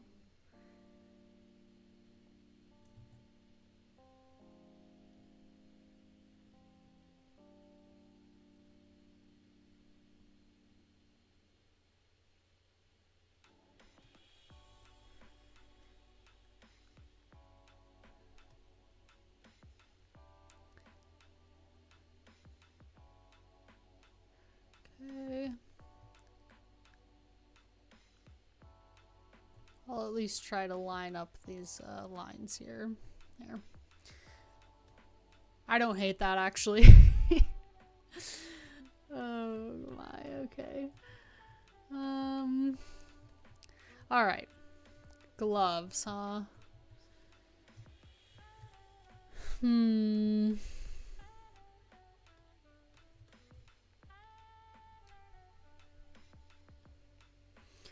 Do we want gloves?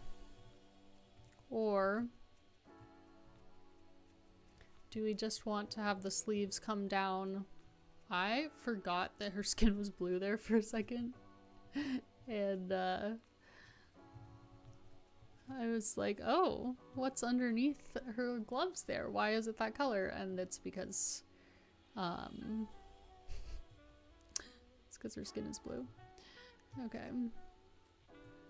I might just extrude a little bit of topology here. Make her sleeves come down to her hello.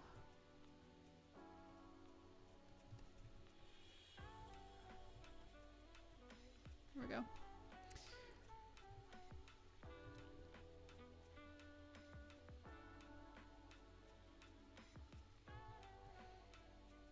There. I'm gonna be really lazy about this. I actually have decided I don't want to give her full gloves. We're just gonna have the padding underneath her metal armor come from her quilted shirt sleeves, and we're gonna call it a day. I think the quilting is gonna turn out looking pretty nice. I've come up with a pretty decent way to do it, and I think we'll let that be the detail surrounding this particular part of the model, and it'll be good. She won't be chafing, and that's the important part.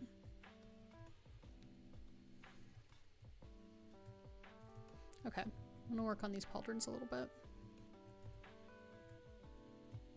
Are they pauldrons? Are they pauldrons if they're not metal? That's my question. I don't know.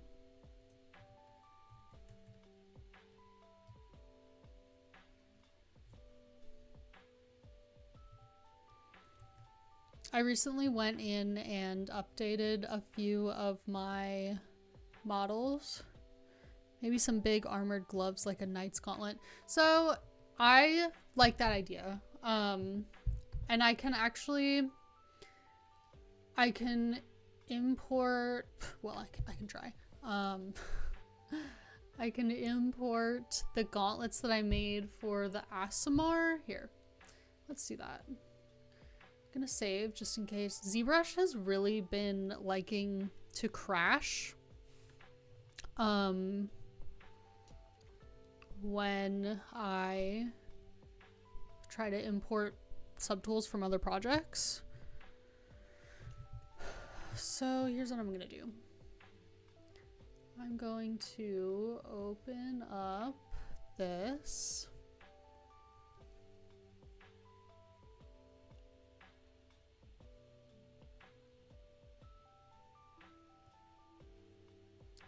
We're just gonna wait for a second.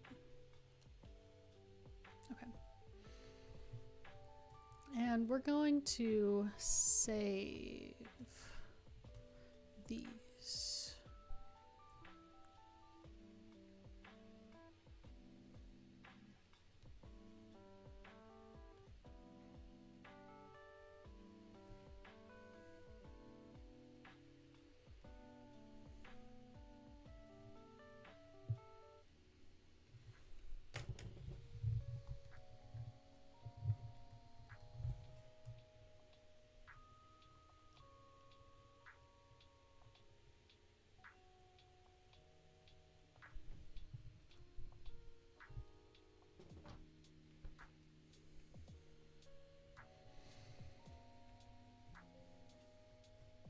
Okay, hopefully if I do it this way, it won't crash.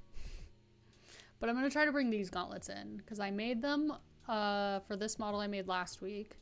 And we might be able to kind of combine it because I really like this shape. But if we're going for a full gauntlet here, then I don't want to redo the topology.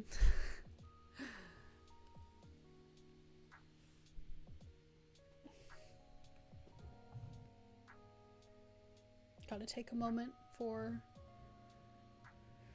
posture. Okay.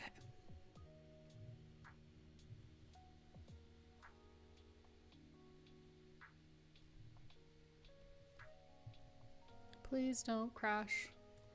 I'd like it if you didn't crash. Okay.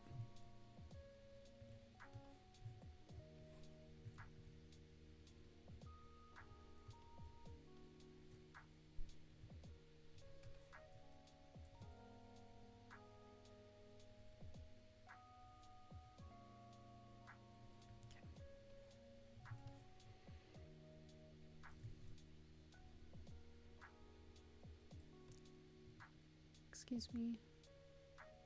Okay.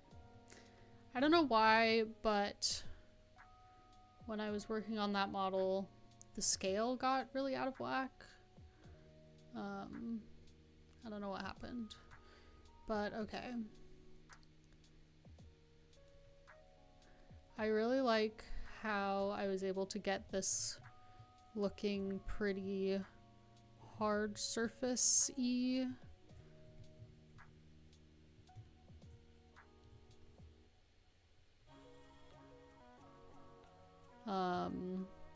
And the topology was pretty good, so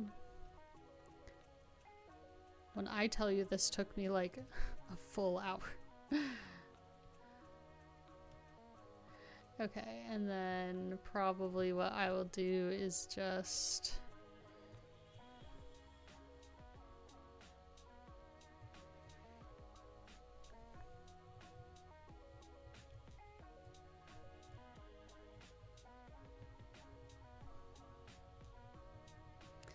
get rid of this topology that I just put in. Okay.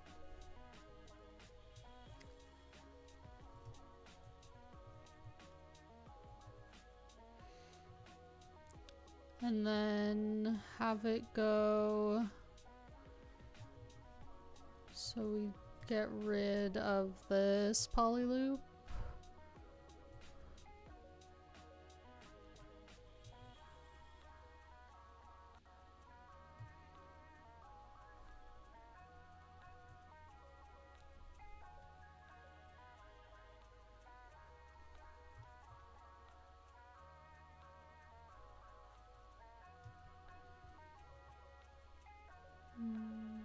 Poly group and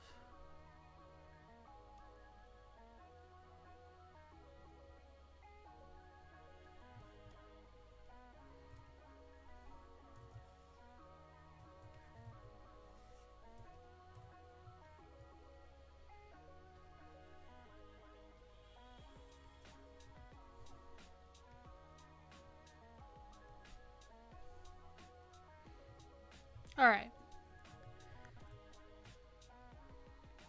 Did it. All right, what do we think of this? It's a little bit less organic than what I was originally thinking, but if we feel like it fits the vibe, I am down to go with this.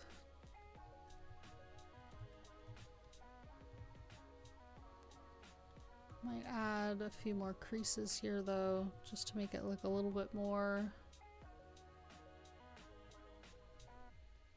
Hi, I would really like it, Zbrush, if you would be symmetrical. Thank you. God, the disrespect.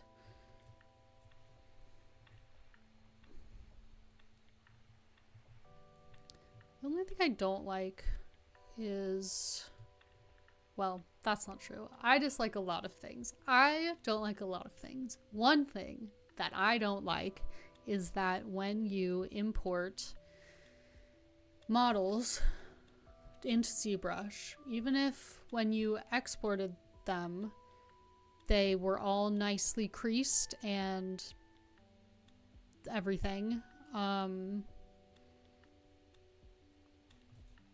they don't import with creases. And I don't like that. I wish that that was not the way. You can get around that.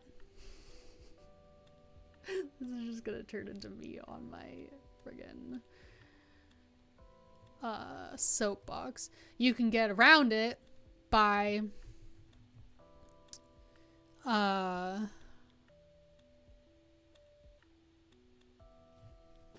copy and pasting things from one Z project to another. But lately, when I try to do that, Zbrush crashes.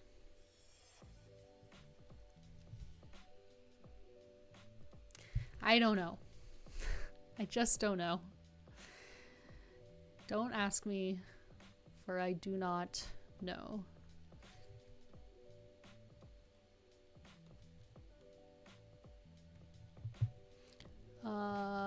Okay. And then maybe we get a little cheeky and add some hardware onto this.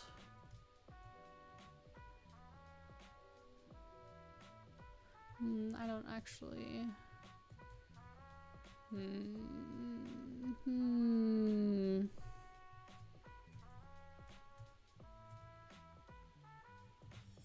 You can really get into the weeds when you're making armor, I tell ya.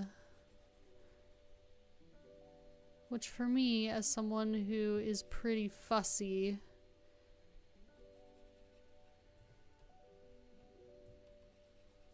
can be a blessing and a curse.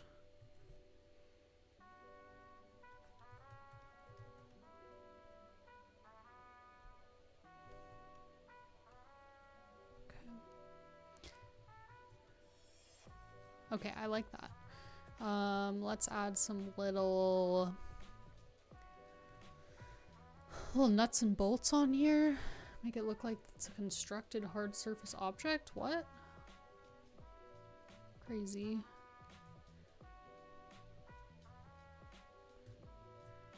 See, this is what I was trying to go for up here. I don't know if it really worked, but that's what she was going for, folks.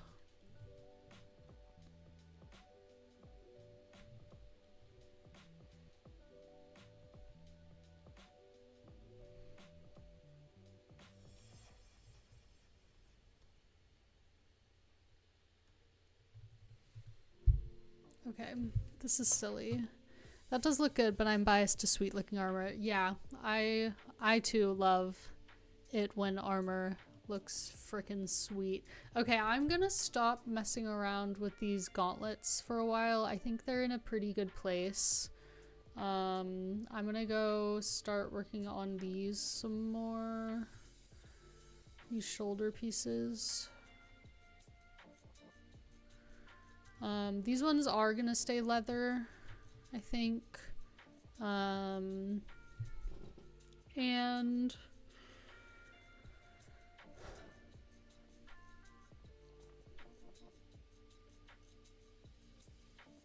I think I'm gonna keep them. I'll probably put a little bit of like kind of embossing on them, but I'm mostly, I think, just gonna kind of put some stitching on them. I have a stitch brush actually that I'm gonna use.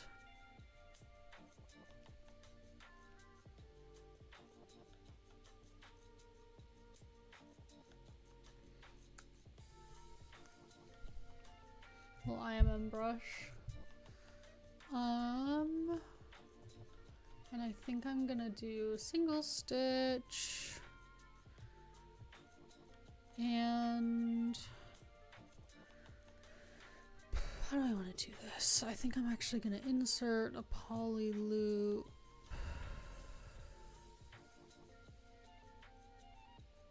Sorry, I realized I just like breathed deeply into my microphone. A little ASMR.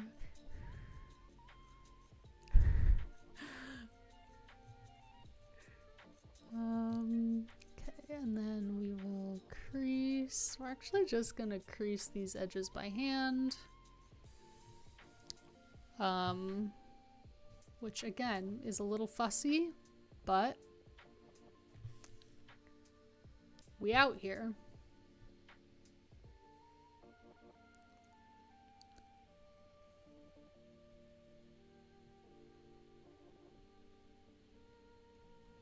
I do like these full gauntlets though, thank you for suggesting them. I do appreciate cool suggestions like that.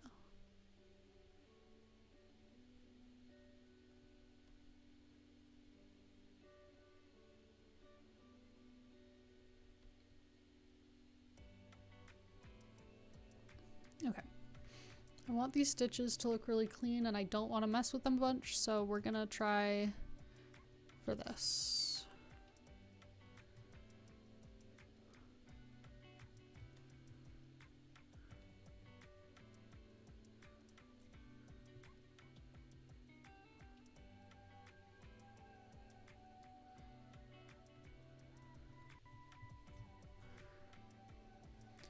The only thing with the stitch brush is the stitches are like pretty thin.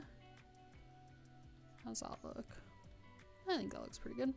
The stitches are pretty thin, so usually what I'll do is I will keep them unmasked after I've put them on, and then I'll just like turn on move and back face mask and just like draw them out from the whatever armor they're on.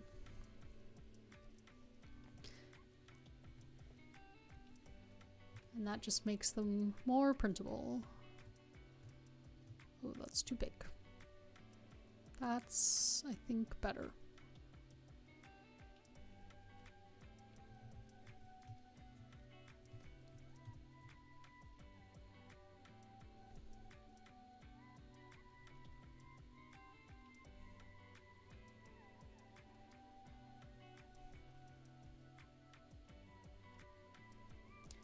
Okay, and then I'm gonna do around the edge here. I'm actually just gonna crease this whole edge loop because I think that should be unproblematic. And then we can go like that. And Zbrush.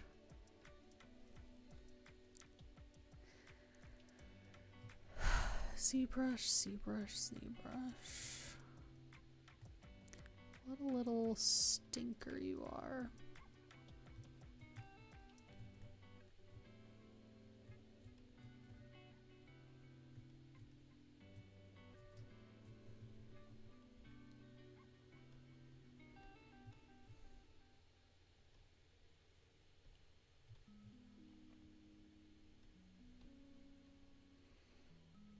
I know that these stitches look pretty clunky, but they'll print nicely. You'll be able to see them on the model from far away. And I kind of think that's more important.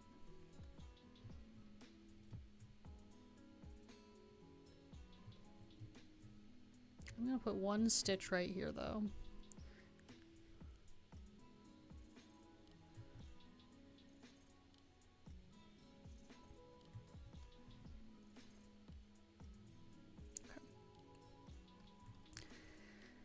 All right, and then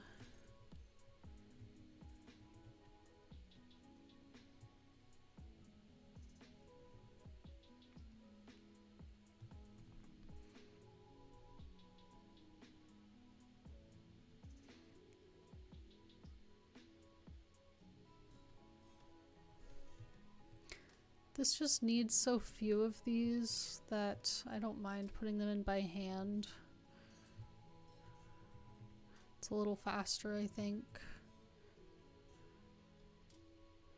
on that one. And then I'll go back to curve mode for these two. Oh wow, you really are out here making some choices, huh?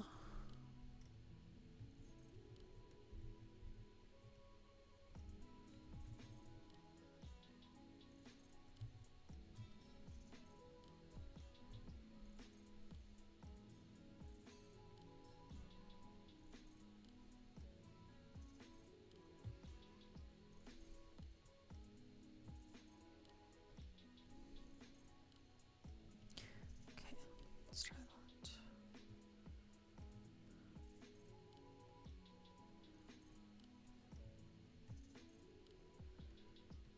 Okay, move.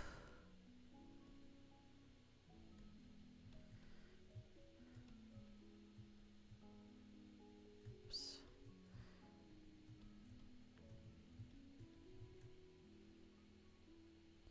And just pull them out so that they are noticeable. Okay.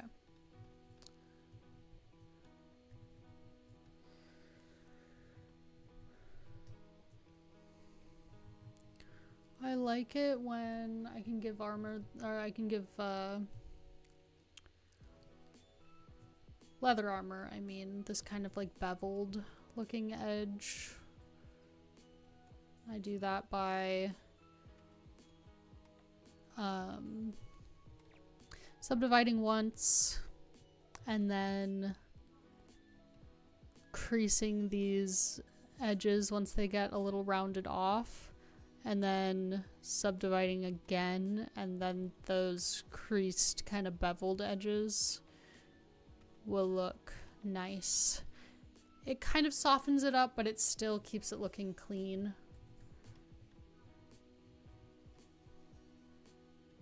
It doesn't get super mushy that way.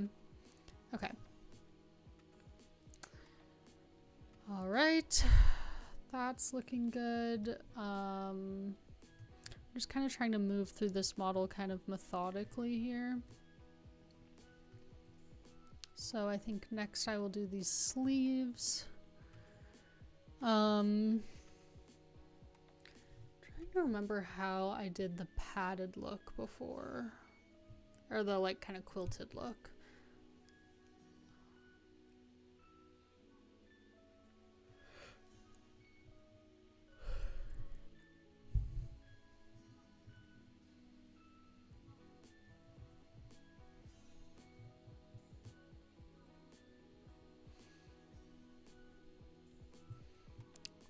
When I was first blocking this out, I was like, I have a great way of doing padded or quilted material, and now I'm struggling to remember how I did it before, because I did it once and it turned out looking fine, but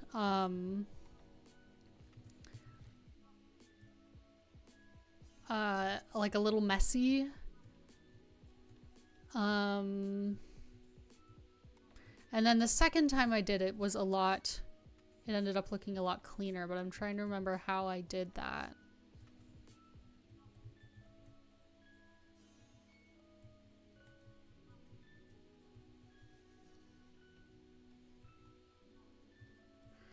I suspect it had to do with polygrouping. So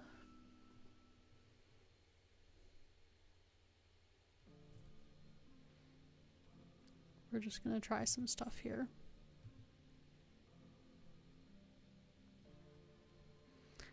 I think that if I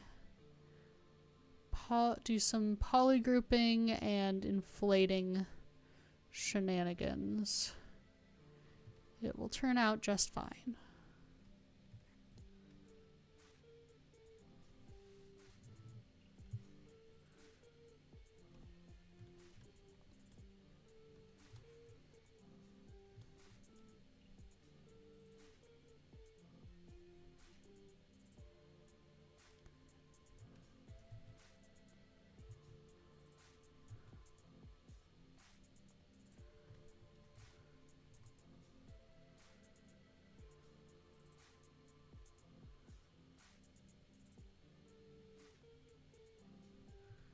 I get these so they're roughly square.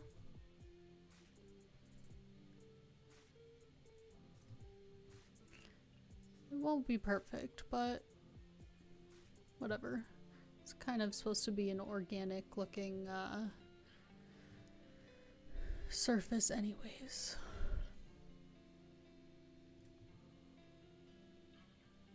Okay. And now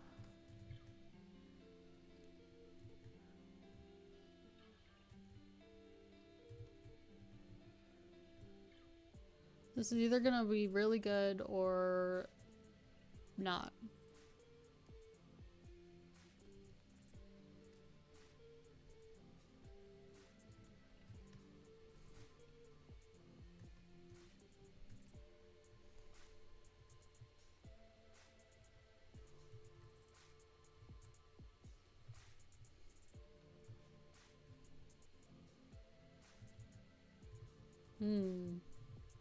We've elected for not. Okay, I think this is a viable idea.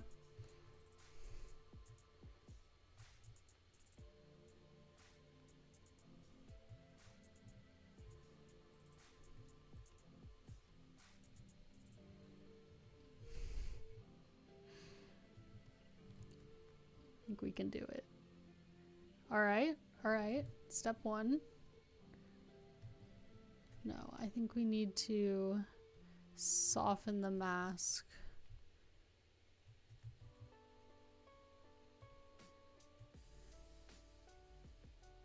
And then inflate.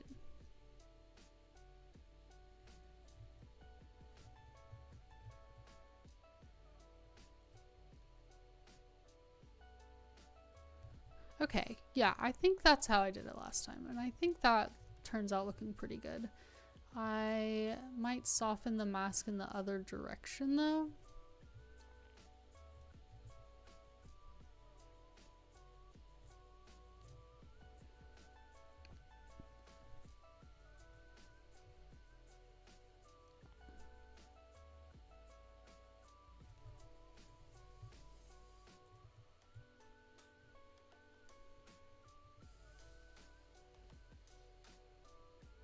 There it is. There it is. Oh, that looks good.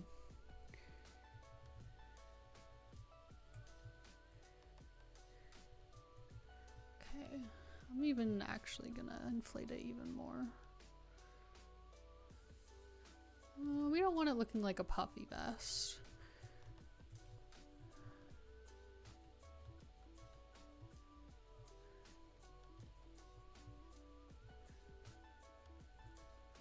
But I think that's looking nice and quilted.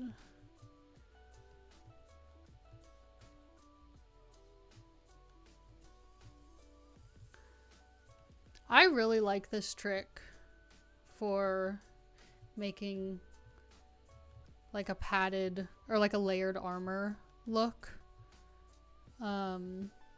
Especially when the armor isn't full plate. I think that just is a really good way to like add some dimension and like kind of softness. That's not like just your basic fabric folds.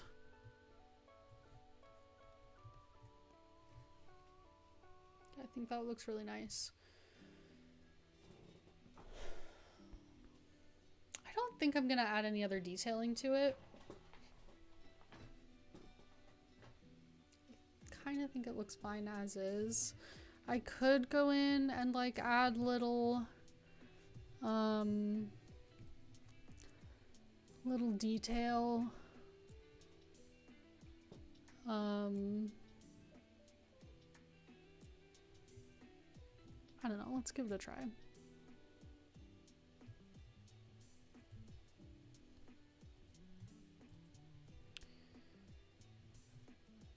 I was like, I'm not gonna do it. Let's try it.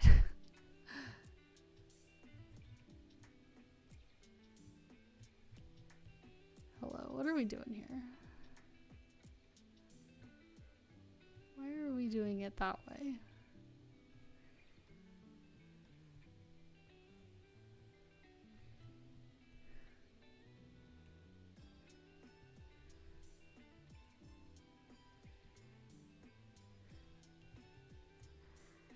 See, I think this could look good. I don't know that it's a worthwhile detail to add to a 32mm model, is my only thing.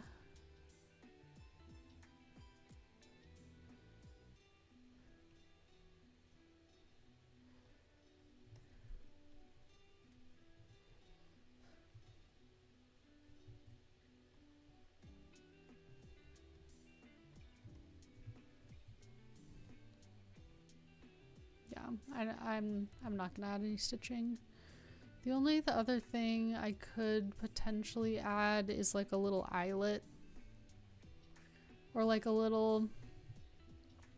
I could add like one stitch at every one of these intersections.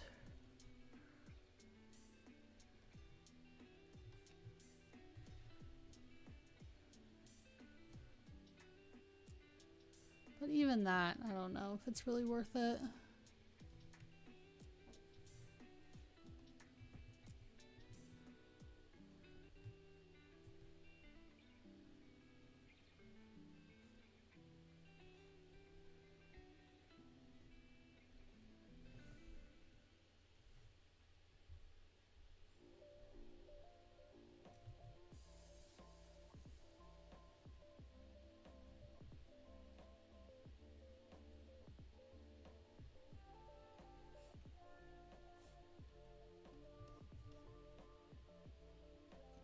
Yeah, no, I'm not gonna do that. Just leave it. It's fine. Stop messing with it. Okay, and then I'm gonna do the same treatment to this collar thing.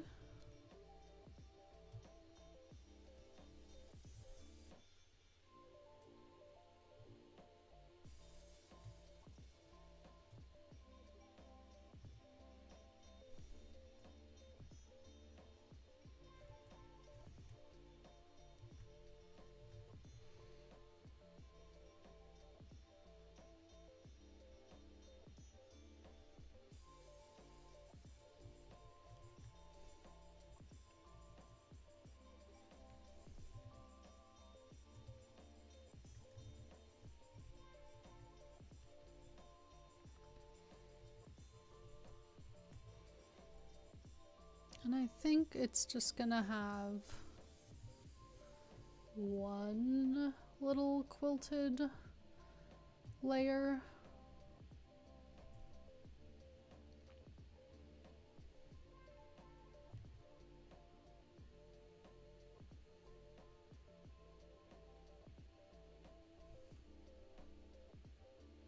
Maybe two. We'll see how it looks with one. I'll just put the other one right here.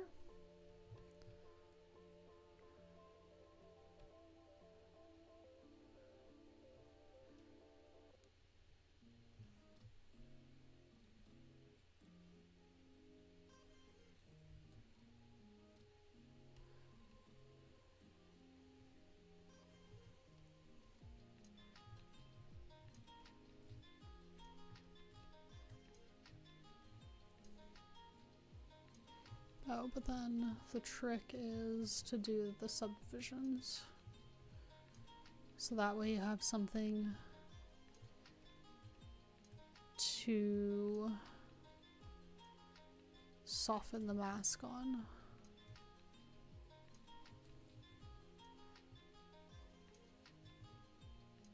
There we go.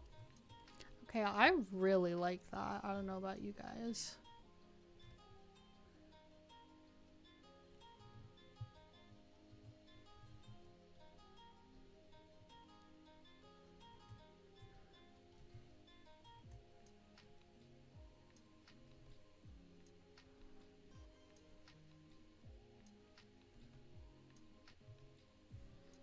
I'm feeling pretty pleased with myself here.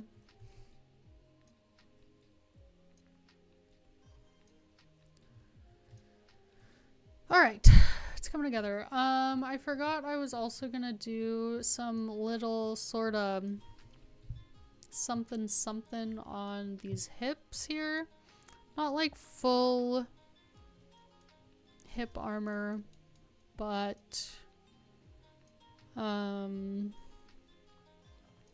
like something a little smaller, just so that there's something of interest on her hips. Let's see, I had a couple of little references here.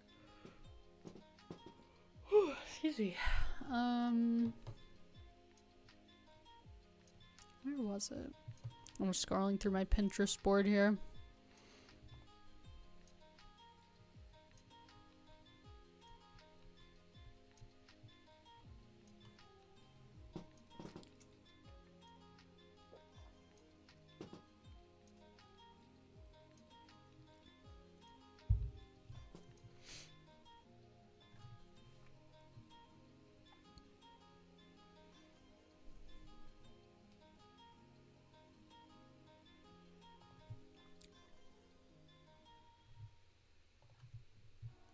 Coming together really nicely. Thank you.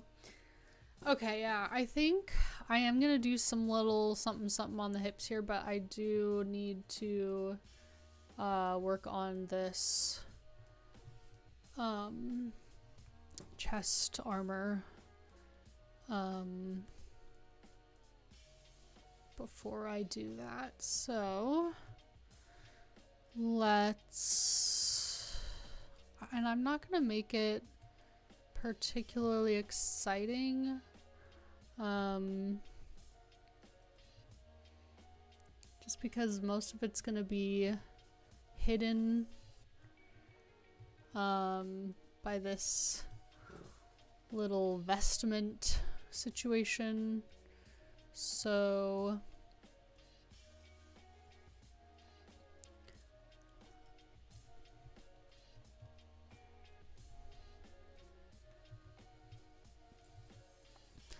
gonna crease this. I'll polish my features, and then I think I might do just like a few little flares here. See, I think it's extrude edge face.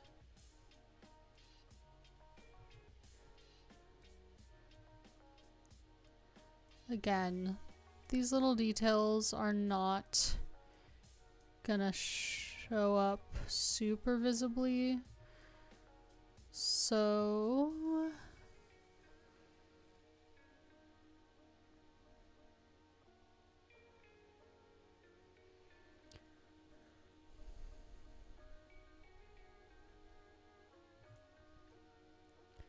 I'm not gonna put a ton of work into it. Poly loop.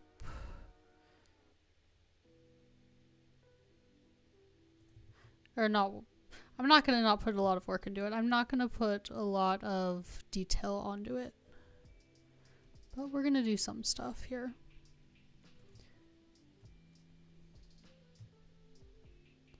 Crease, uncrease, more crease. I tell ya, I don't know if I have been on this particular soapbox before, but it took me so long to learn about this crease button here on the geometry tab. I was going through and I was creasing everything by hand.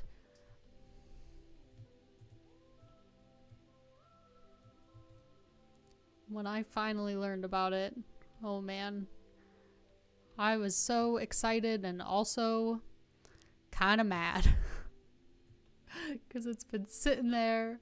It was like years into sculpting, you guys.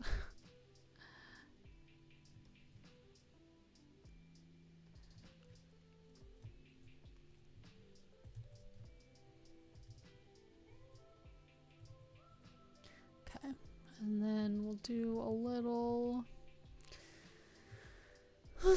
extrude around the border.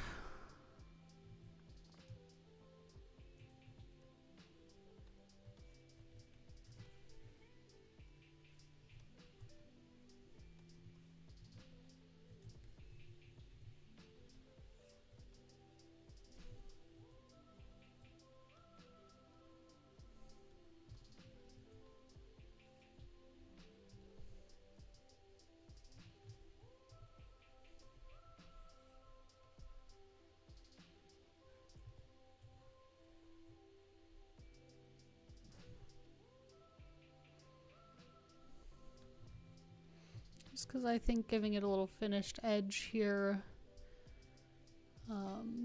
makes it look a little bit more polished. There we go. Like that, maybe. Oh, maybe I'll put a little edge loop here and extrude that. Just to put a few more little details on it.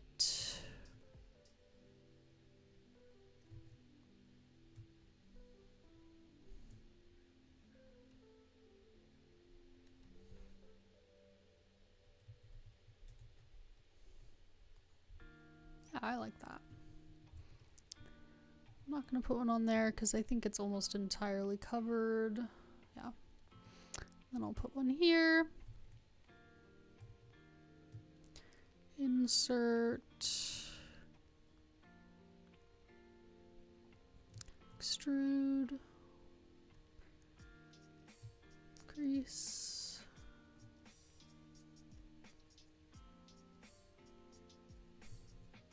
There.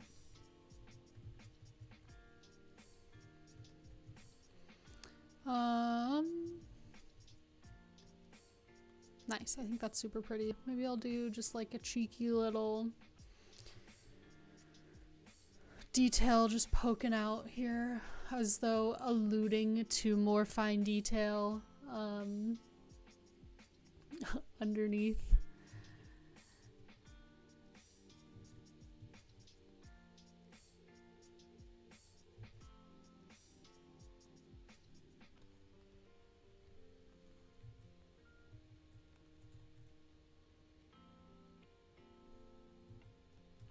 I don't think it needs to be quite that intense. There we go.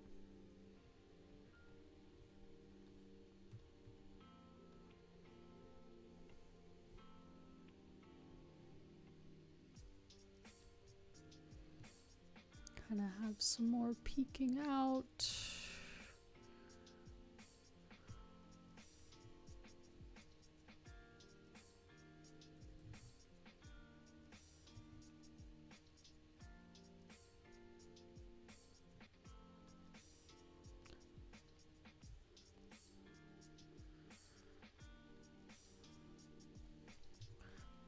I don't like that. I like this one a little bit more, I think.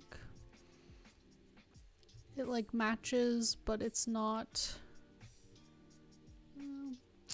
Well.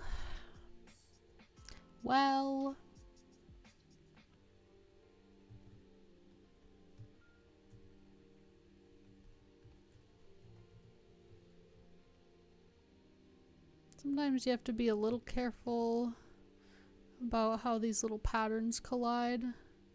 Otherwise it can look a little sloppy. Let's try this, because I like this little flourish design,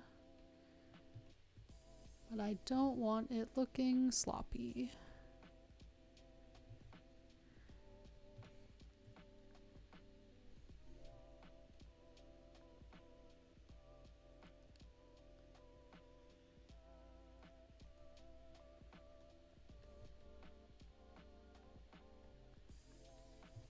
Nice, okay.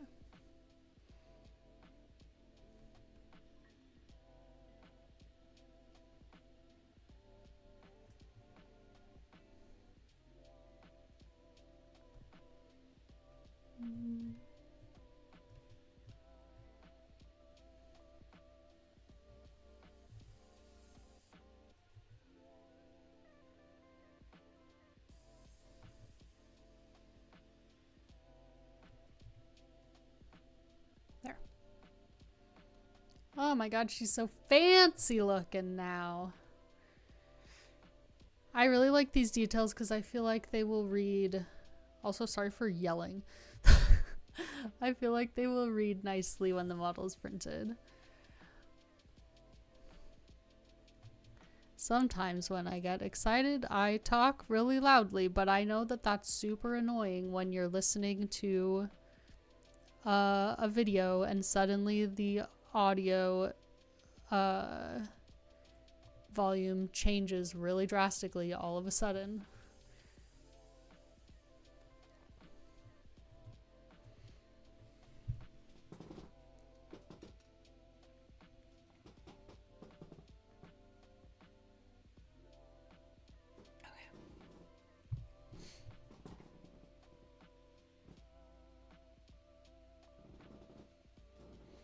All right. Yeah, depending on how I end up posing her, that little detail may or may not be visible. We'll see. But I like it for now. And then I'm just gonna add a few little... Dude, that asset's super pretty. If only it wasn't so high poly. I'm gonna export it right now though, so I don't forget.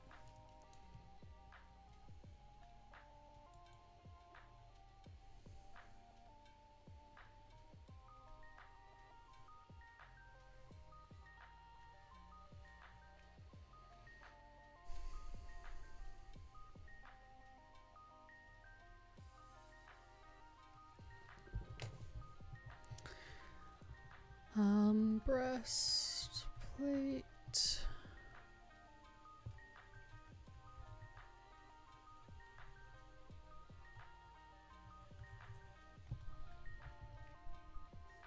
Okay.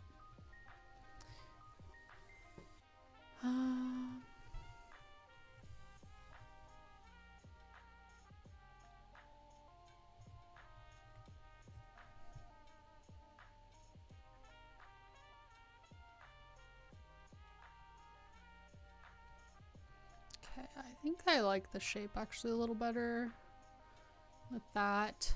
She's a Firbolg, so she's a tall lady, and I think that if I get the proportions correct on here, she will look even taller.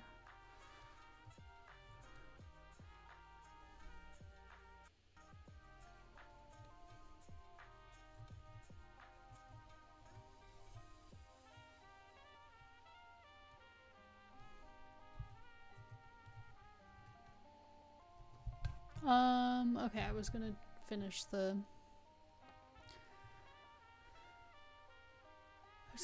chest piece.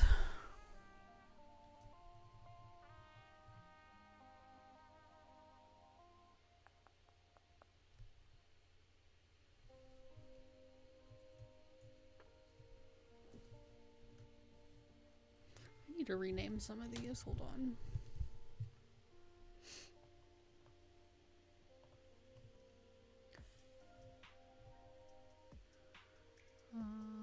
Put these down with the shoes. Bring the teeth up.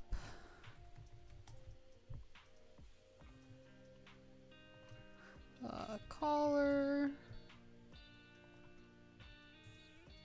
Pauldrons. I'll say it again. I don't know if they're still called pauldrons if they're not made of metal. But that's what we're going with. Okay, and then I'm gonna delete these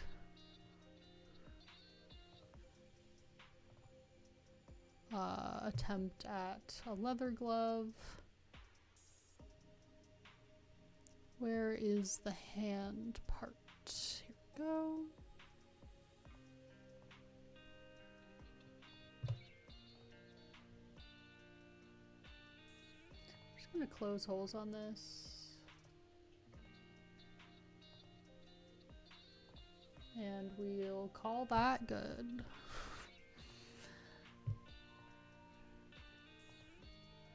This one has 5 subdivision levels.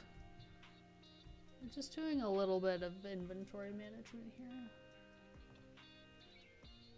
Because the number of subtools on this has kind of gotten away from me.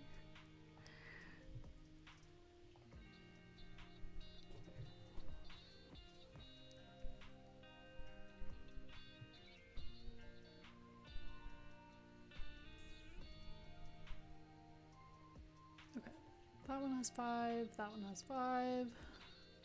Merge down. Theoretically, this will work.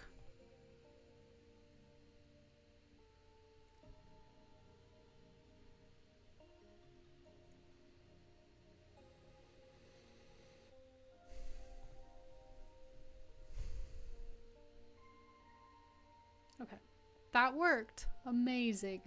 All right, rename that. Gauntlets.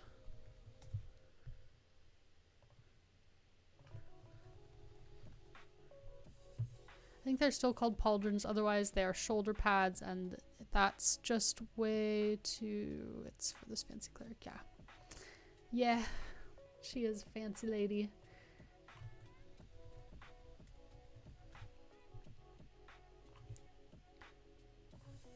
Belt. These belts are kind of a placeholder for now. I think I'm going to make them a little bit more fancy schmancy.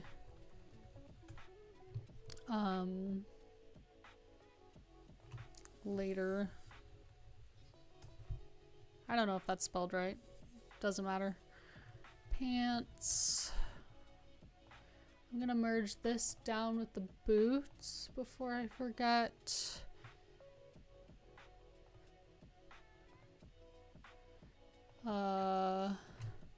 Hair.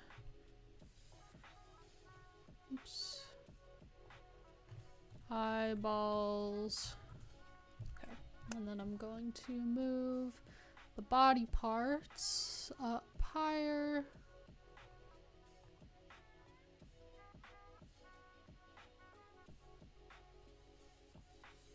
Okay, that is much better. Oh, and I should rename that. Boots. I love how this model's looking.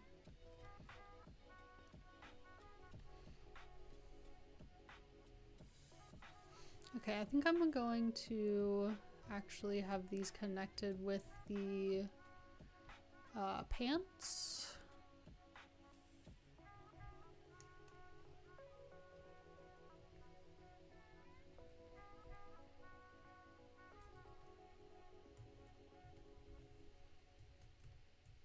Oh.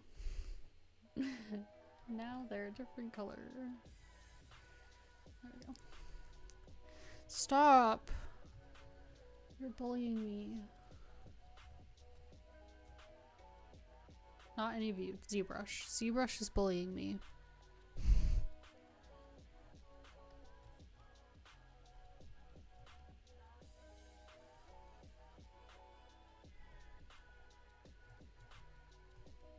Okay. I'm going to give her some little strappies around her knee. I kind of feel like these little knee guards are part of her boot, but they're also strapped around her leg for added stability. This is another one where I had to look up like how these worked. because I feel like in my early days of sculpting, I had a lot of like knee coverings and elbow coverings that were just like floating on hands and arms and legs. And that was fine back then, but we have to grow and improve.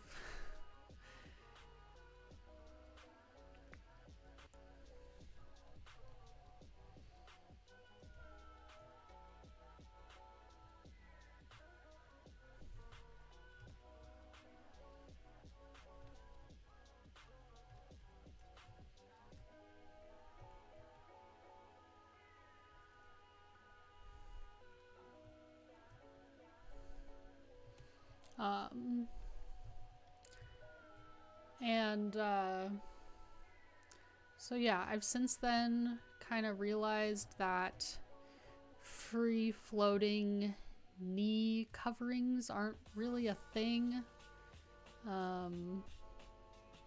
It's usually, if it looks like there's something covering the knee,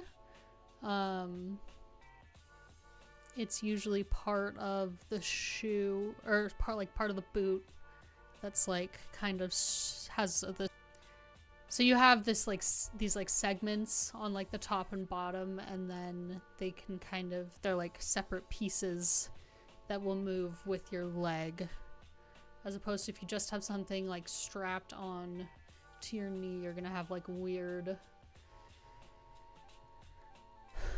range of motion. And by weird, I mean you won't have any range of motion.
I think that looks decent, and then we'll add a little buckle. Where's my little buckle? Here we go. Make it a color.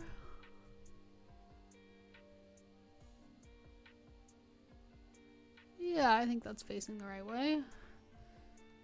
Sometimes I have to sit and think real hard for a second, which is fine, because other times I don't think at all. So if I just have to apply myself for small, short bursts,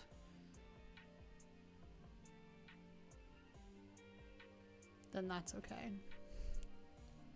That's doable.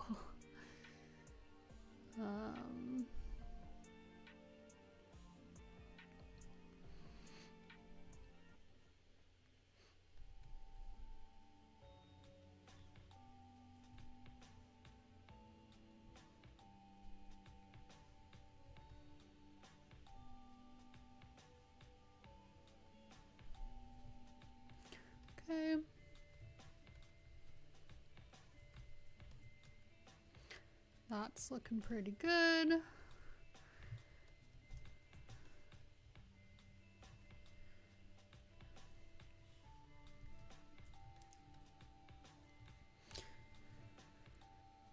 And then he's going to add this little cube. Okay, I'm just gonna add like some little bits of metal here. That will kind of act as little hip armor. Nothing too dramatic. I don't think it really needs it, but you know, just something to add a little bit of interest and like protection to her hips here. This is mostly gonna get covered up by some little satchels that I'm gonna add to her belt, but it'll probably be peeking out the bottom.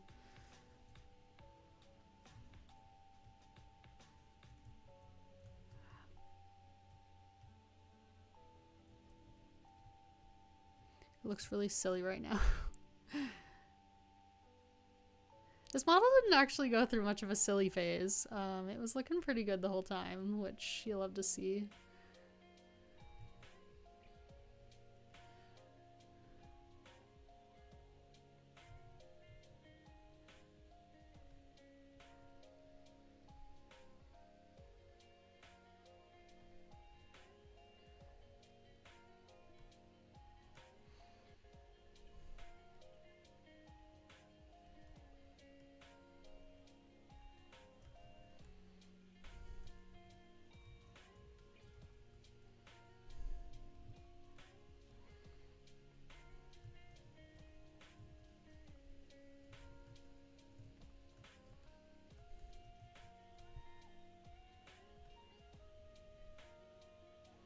Make sure it's all colliding with her body. Trying to keep it pretty,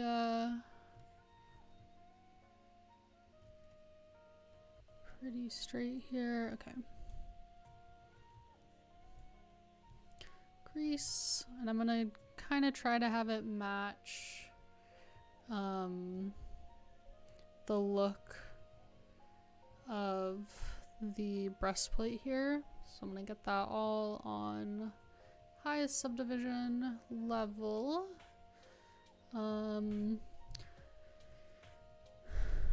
Have it match just in terms of like having this same kind of bevel right near the outer. That may be true of real knee pads, but this is fantasy. Yes, that's true. I think I was talking about that earlier, of how like there's obviously a difference between fantasy armor and real armor. So for example, like this breastplate is a good example. Like if this was a real breastplate, it would have to be like split either right here or in the back. So you could like take it on and off. Same thing with these gauntlets. They would be like super heavy in real life, but like it's fantasy, so it doesn't super matter. That being said, there are some elements that I have found just look better if they're truer to what exists. If they're like constructed, I guess. What's the best way to say this? Because you're right, like it doesn't, obviously you can make whatever you want.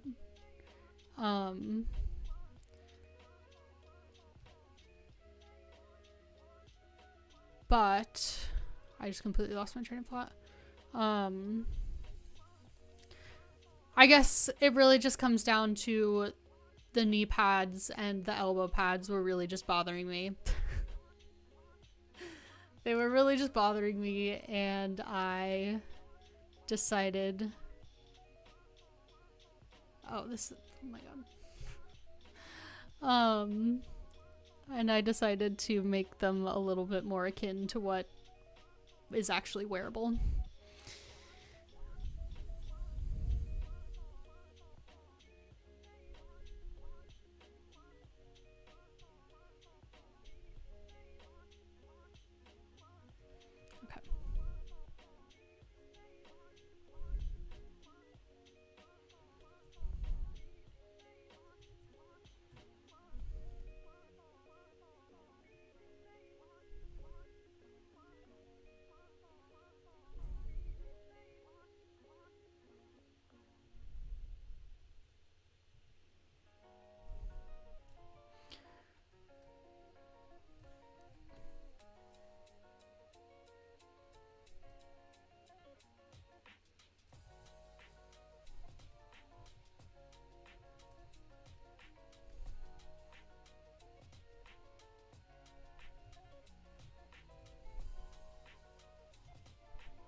brother.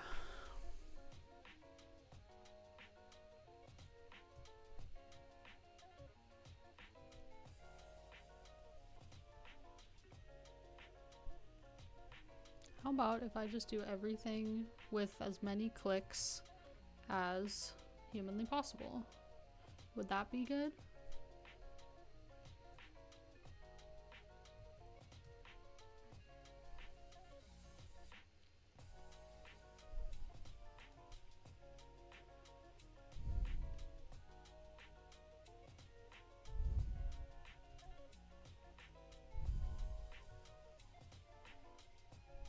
Okay, that is what I want to extrude.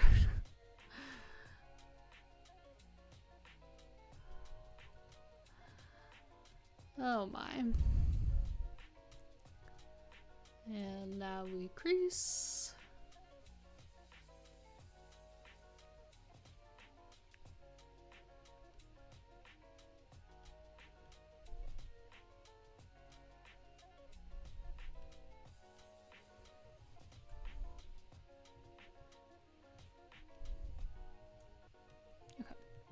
And now I'm going to make a few of these so that they kind of go down her sides.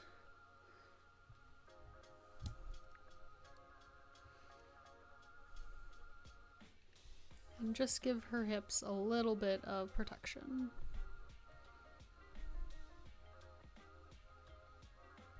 I think it just adds a little bit more visual interest to have something on her hips.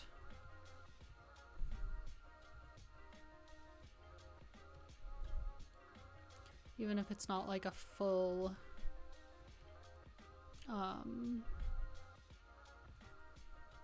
like fully its own piece of armor.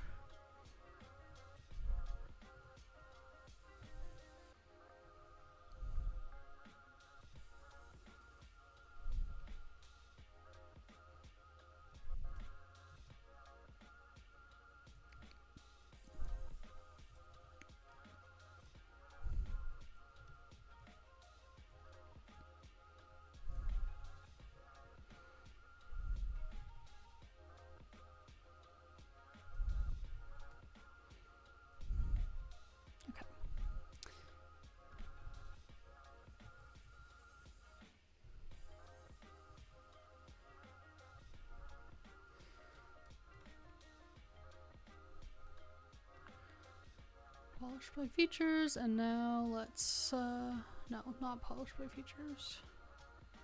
There. I think that looks nice.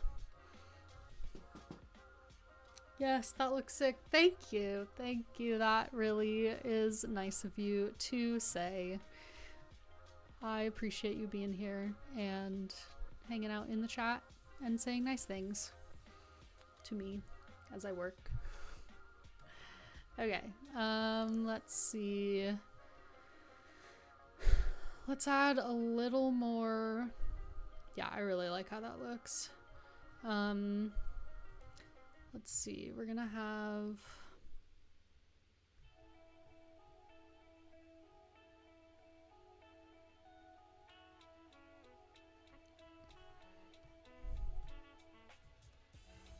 I actually think that I'm going to uncrease this part on these gauntlets.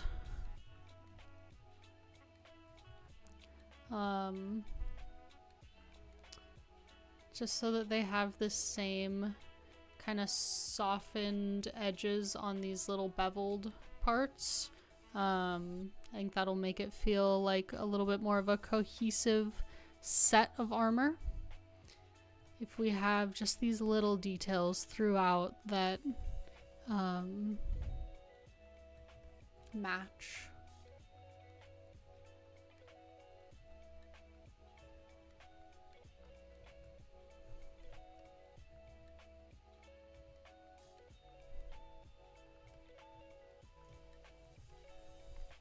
The problem is it's already subdivided.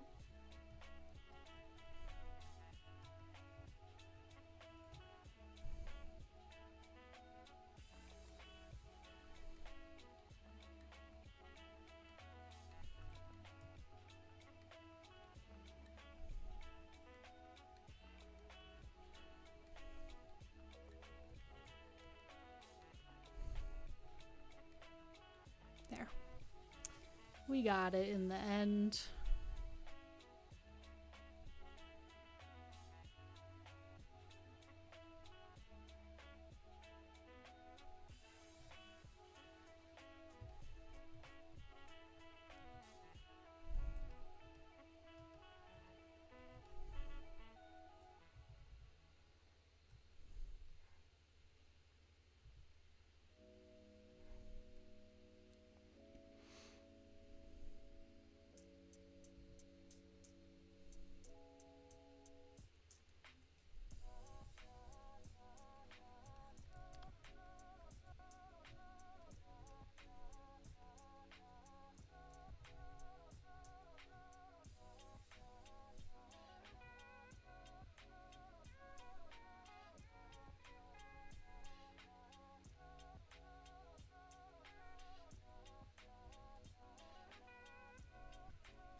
Okay, cool. I think that makes it look a little bit more cohesive. It's such a tiny detail, and maybe I will be the only person who ever notices it, but whatever. Okay, the boots I'm going to add some stitching to so that they look similar to the only other piece of leather armor she has on, which is her pauldrons. So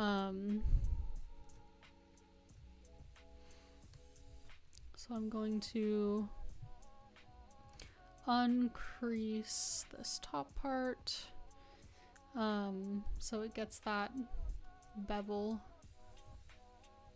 Do I want to do that? No, actually I lied. Keep the crease. But I will add some little leather straps to it and some stitching.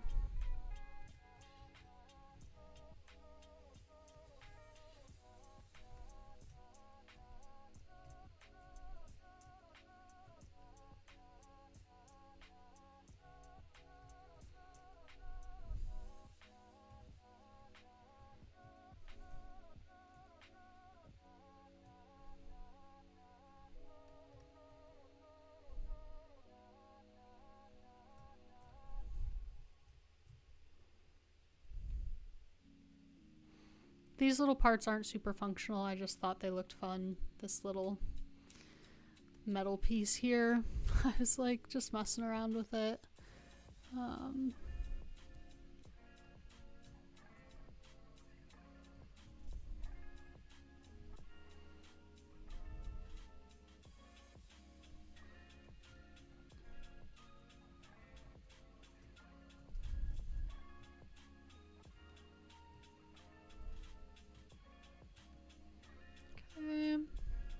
And I'm gonna add one more little leather strap, I think.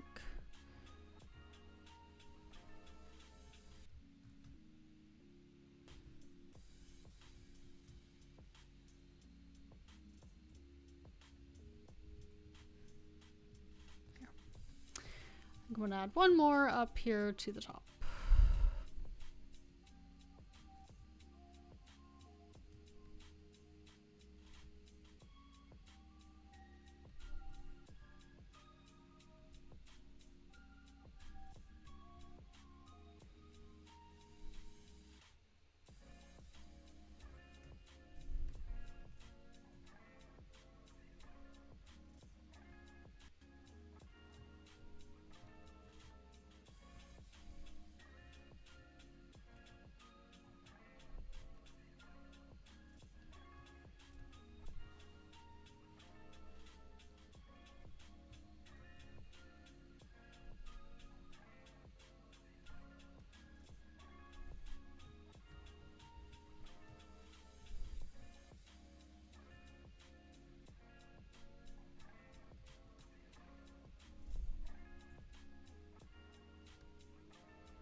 Okay, add some more of these little, I really like how all these buckles looked all like lined up in a row.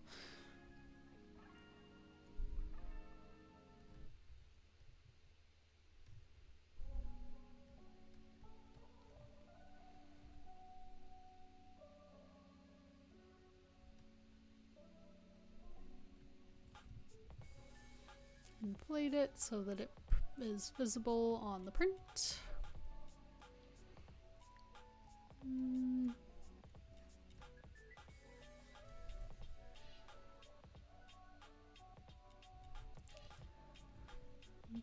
Make it a little smaller there. Okay, and then one more.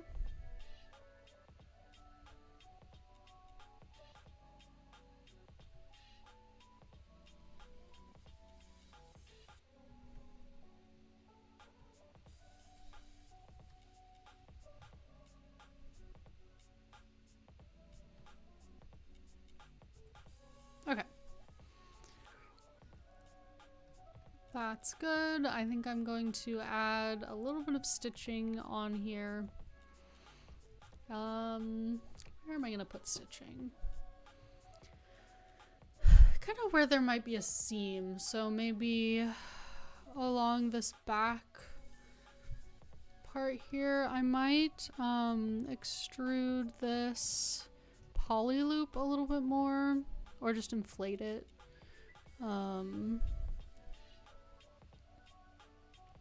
And then have it coming up.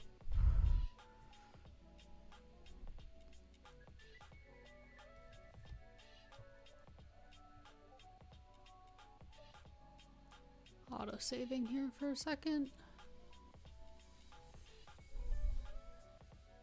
Okay.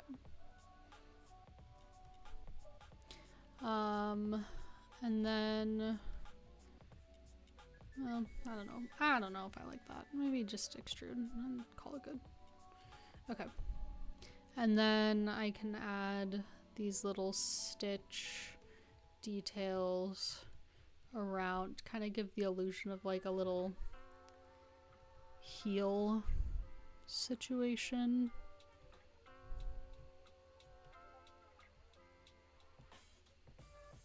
I don't really know what I'm describing.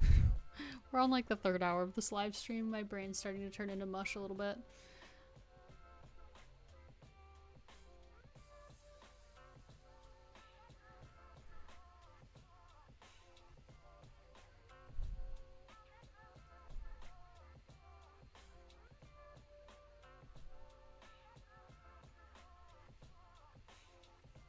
Oh my god. Zbrush. Whatever, I'll draw them on by hand.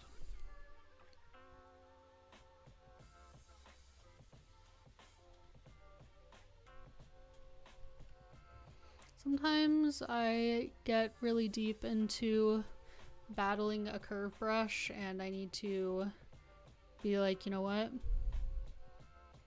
You can just draw them on by hand and it will look just as good. Sometimes. Sometimes it does. Sometimes it's worth fighting with it. But I think that looks alright. And then we'll do some here too.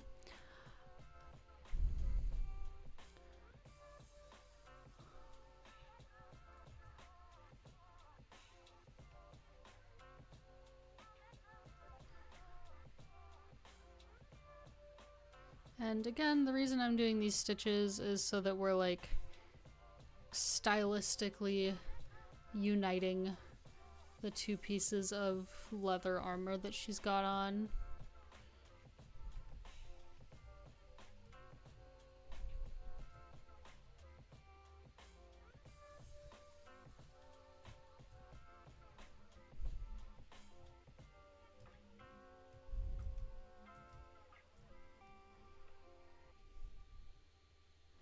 Back face mask so that they're all stuck on the mesh.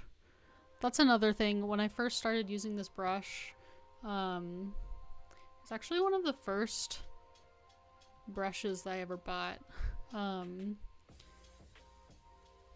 And when I first started using it, I just would not really pay attention to whether the like stitches that I had drawn on were actually attached to the mesh. So I would get all the way done with the model and be post-processing, and I would look at it and be like, oh, why are all of these disappearing when I'm doing my like Dynamesh? Or remesh by union, and it was because I had not stuck them correctly onto the mesh. So hence why I started doing the little move action. I take the move action.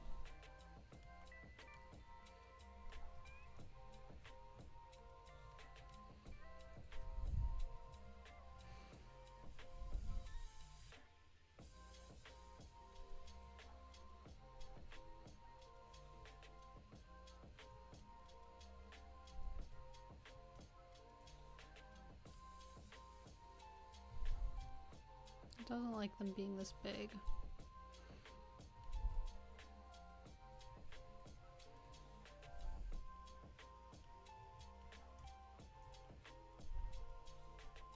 I'm gonna make you like it.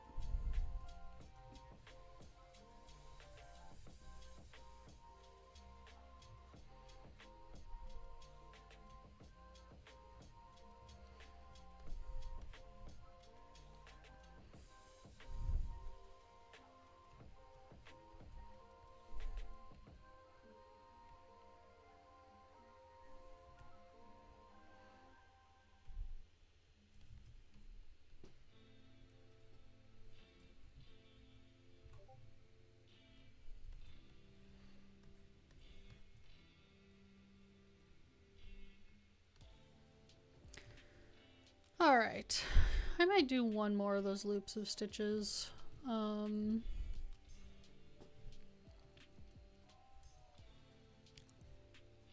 Just because I think they're cute and I want them to be consistent around this whole thing.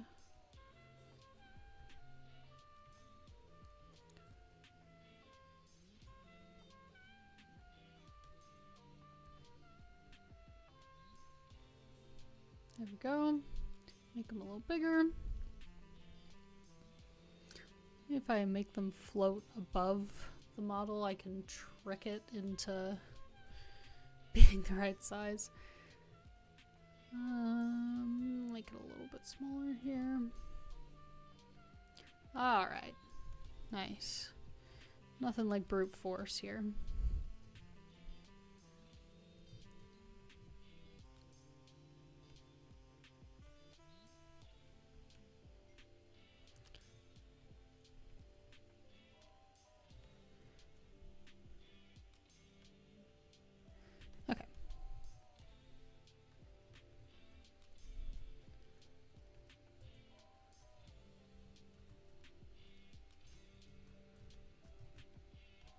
I think that looks pretty good. Gonna do a similar thing with these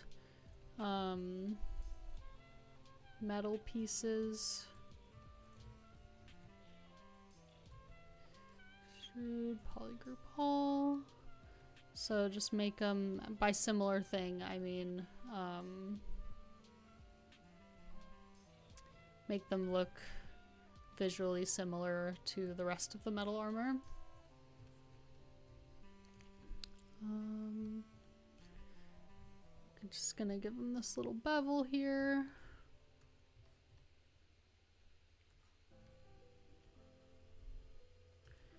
Insert single edge loop.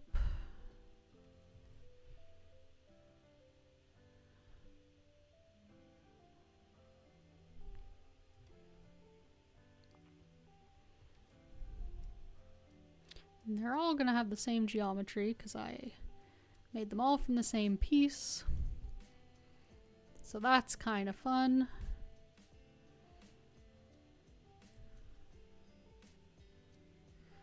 Extrude this poly loop.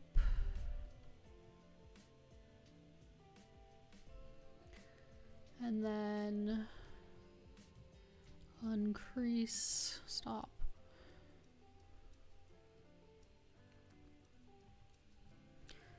Uncrease this top loop.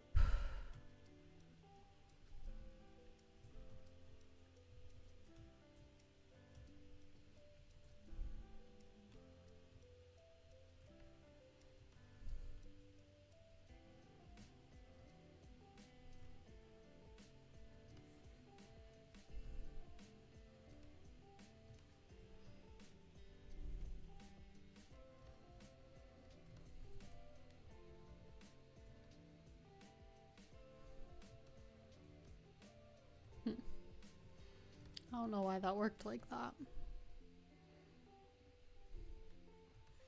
Let's try again. Uncrease all, crease all.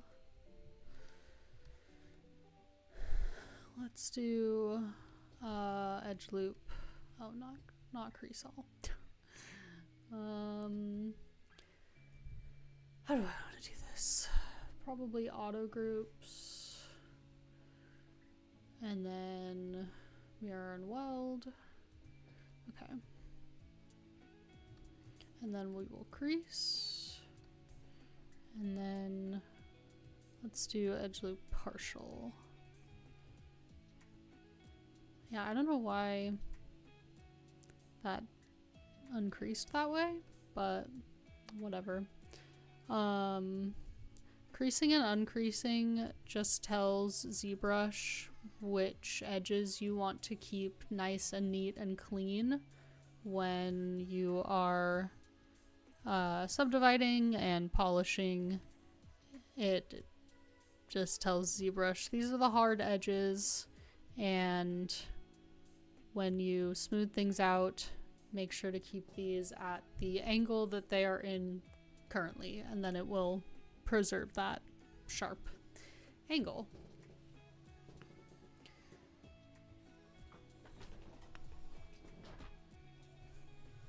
Okay, now we subdivide, and that looks pretty decent. I don't know what weird thing is happening at these edges here. Trying to decide if I want to fix it. Obviously the answer is yes. Trying to decide if I want to fix it. Local woman says absolutely insane thing that tries to mask that she's an insane perfectionist.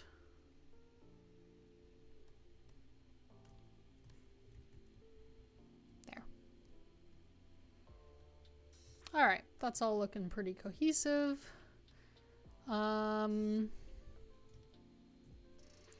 Yeah, let's add a little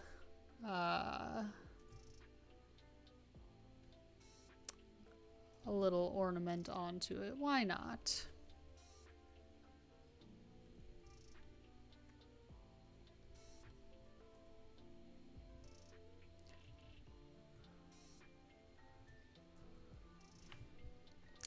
After all, why not? Why shouldn't I have it? I rewatched the trilogy last weekend. No, last week. I was doing a lot of painting, and I just was like, you know what? We're gonna do some comfort media today. It was so nice. I just had a really nice little time painting and watching Lord of the Rings. Is that what I want, or do I want to use a different brush? I think this might honestly be a little bit, yeah. Oh yeah.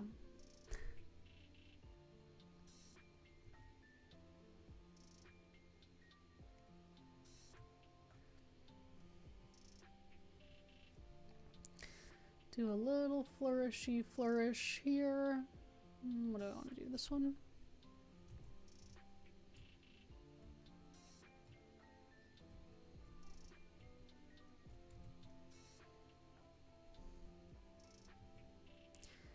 Put that there. Mirror it over here.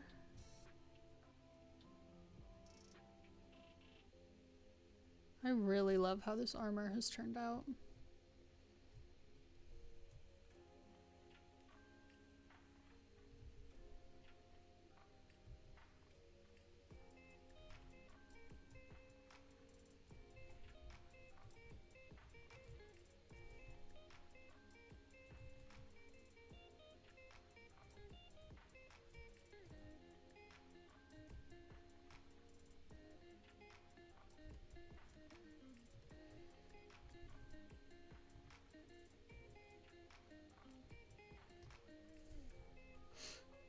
Alright, and I think I'm just gonna copy this design from above.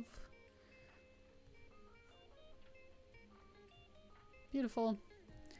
Okay. Gonna do her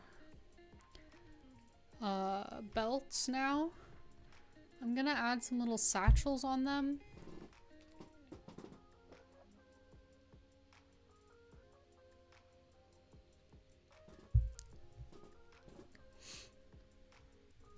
I'm kind of wondering, so I was talking earlier about trying to make her look taller. Will she look even more tall if I put these belts around her hips as opposed to her waist?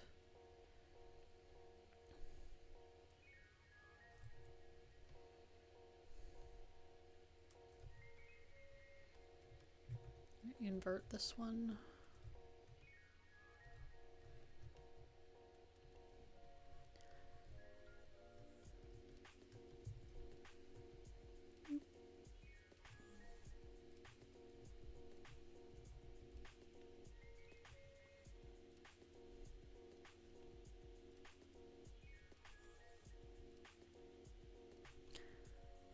We're just gonna have a little look here.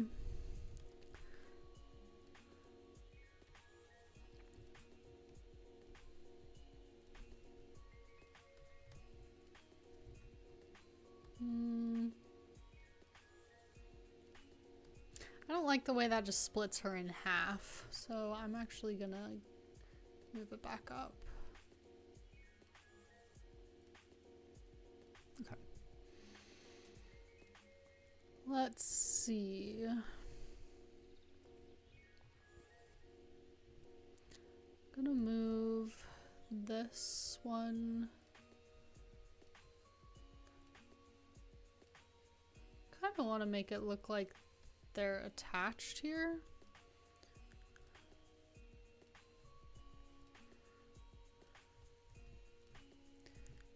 And then have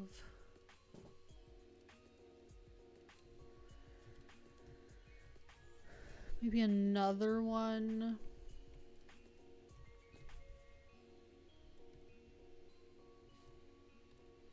coming out of this one.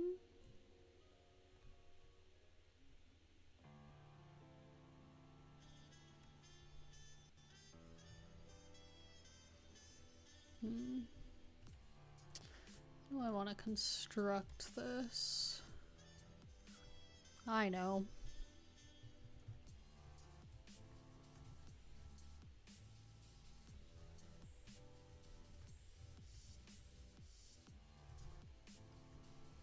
There.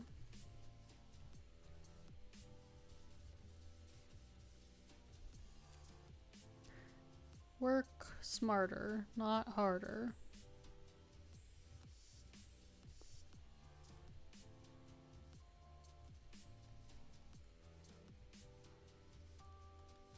Have this one maybe come down a little farther. That doesn't look completely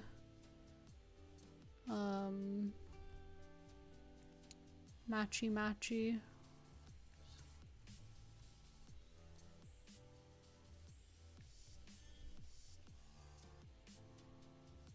I don't know why my move brush is fighting me so much here.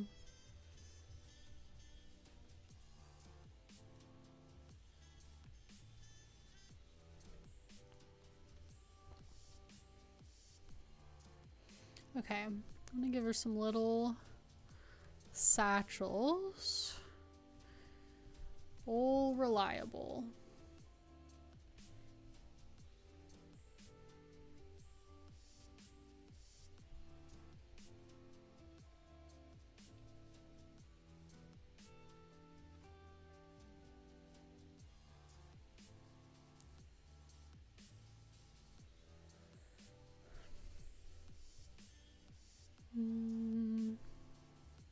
No, I think it's in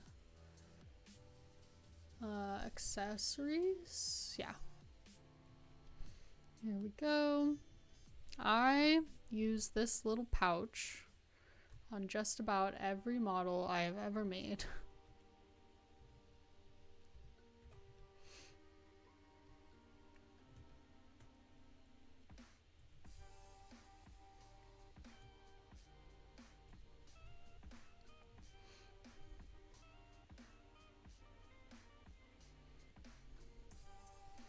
Sometimes I make it slightly different shape or size. Sometimes there's multiple.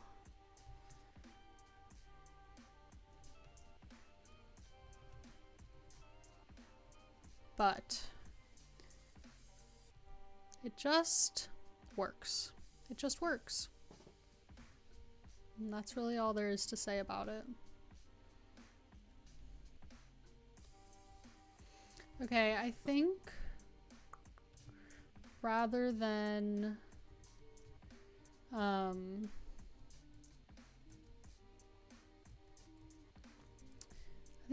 having one of these on either side, I might actually give her a little short sword on her other side.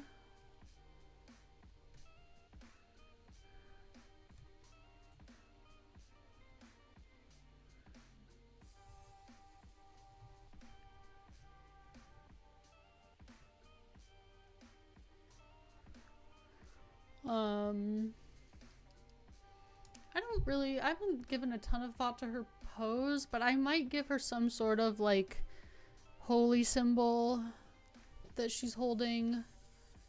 I'm thinking like a Celtic cross or something. I don't know, something kind of bland.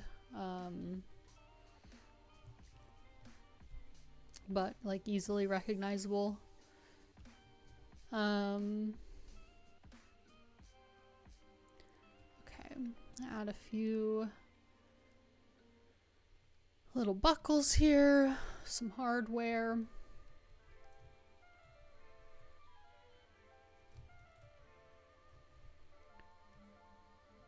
Actually gonna move. No, I'm gonna keep them separate because when I pose it, I don't want the pouch to get deformed. So I usually leave it as an accessory.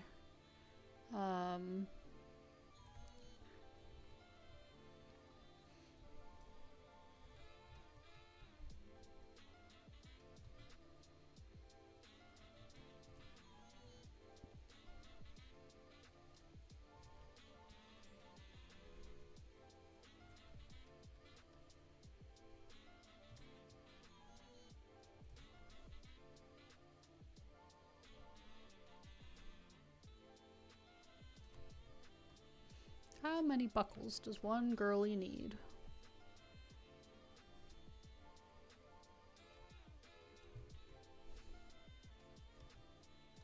Okay, I kind of like a lot of buckles actually. Another thing that I like doing when I'm making buckles is to just extrude one poly loop.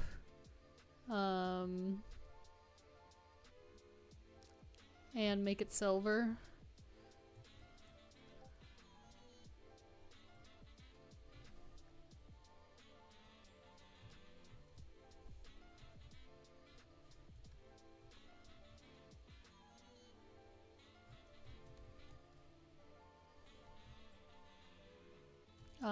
That makes it look a little bit more constructed.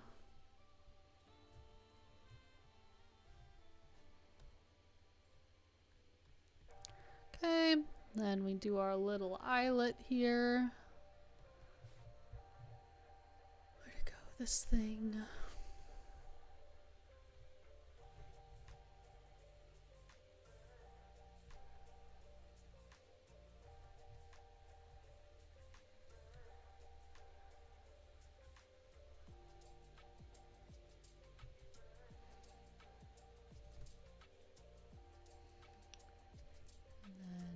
Here.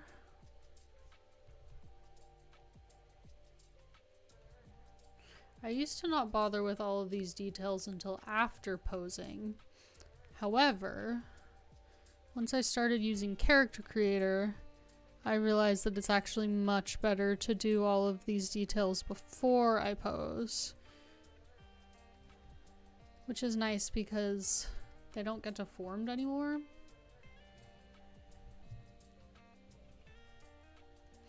The other thing that I do that is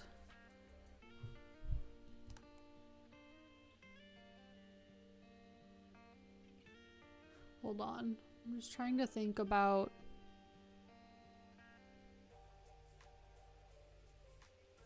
yes, okay.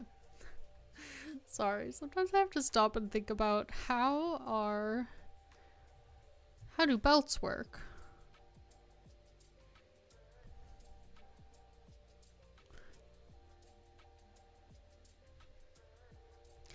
One thing I've learned about art is that I don't know what anything looks like.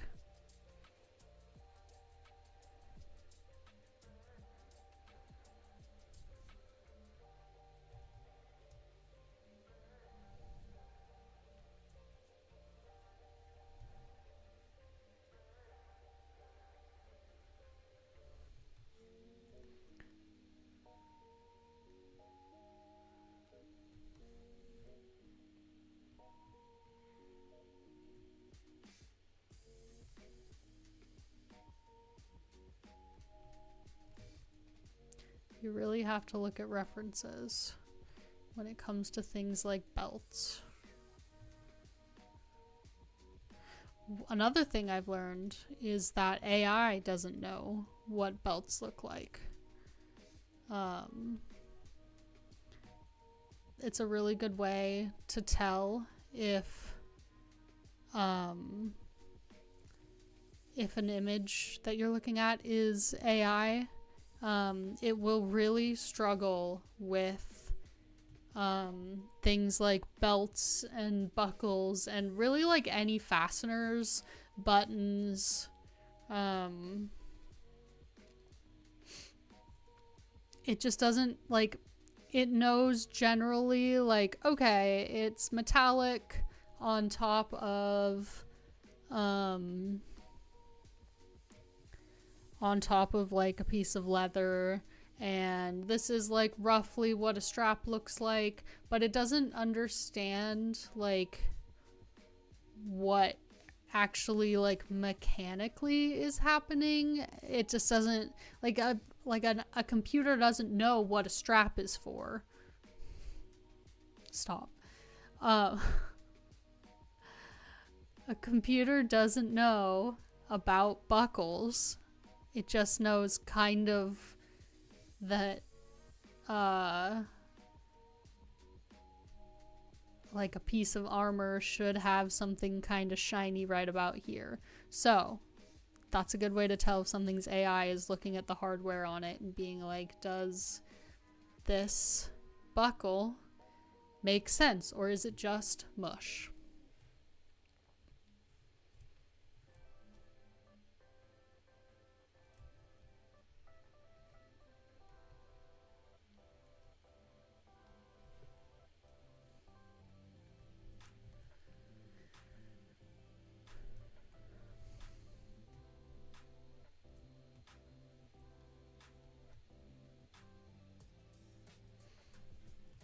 Alright. Creasing, creasing, creasing.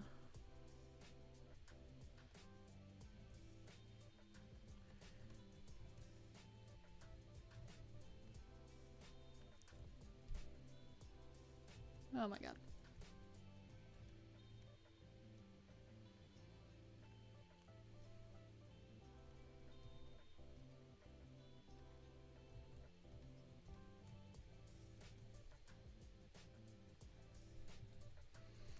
This is another thing where I will kind of be pretty fussy,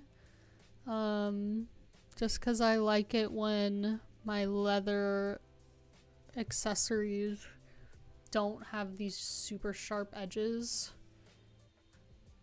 So I will subdivide and then crease these kind of beveled edges that got made. when I subdivided, and then when I subdivide down, they will have some edges that look clean, but not like they're like hard edges.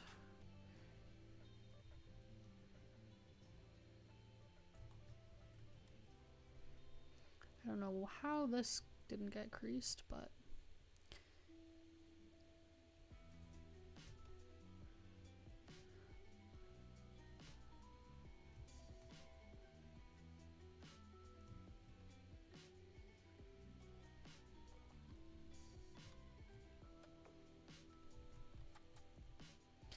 okay. I'm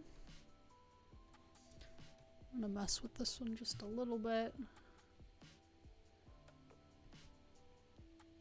There.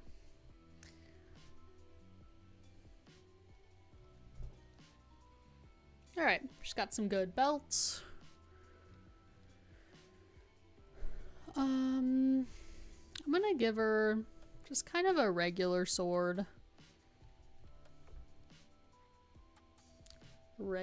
Degular sword.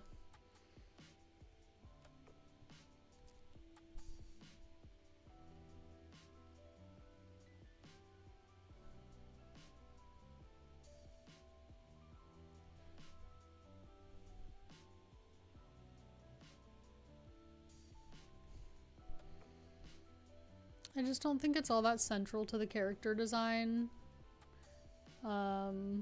Yes, she has a weapon. No, it's not all of that integral to the character design.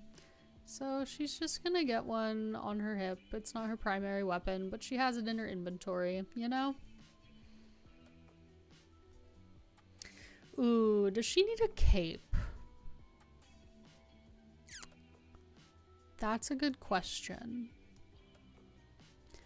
I kind of feel like she's looking a little unfinished.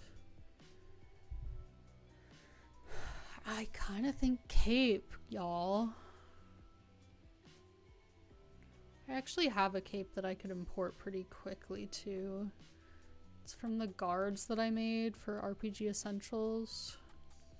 It's just like a nice little medium length cape.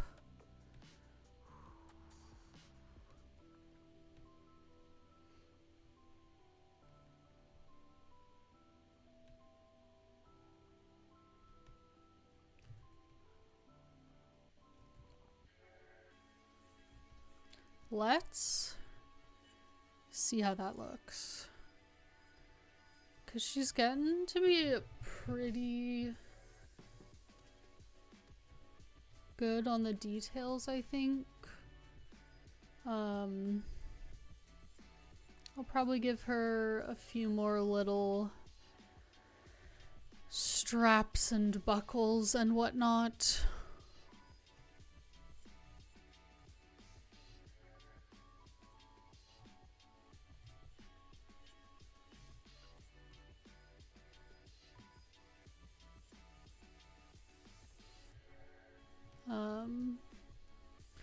Just for funsies.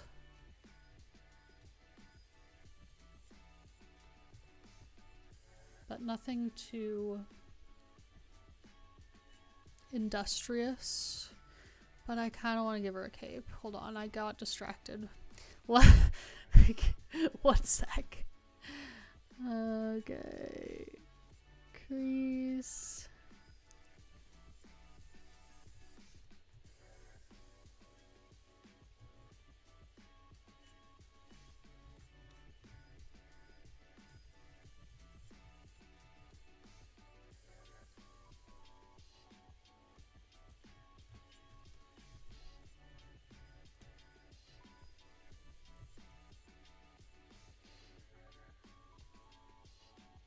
Speaking of armor, speaking of fantasy armor, one thing that I am really guilty of is I love giving my characters just useless little straps and belts. Like, what does this do? Nothing. Who's it for? I don't know. It's not functional, but I just think it adds a little bit of interest.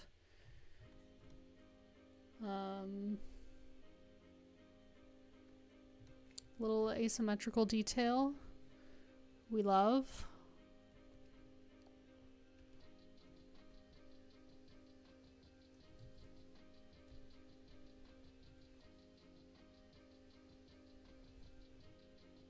No, straps are cool. Yeah, okay. I won't badmouth straps, I promise. No more bad-mouthing straps. I love to give a silly little purposeless strap.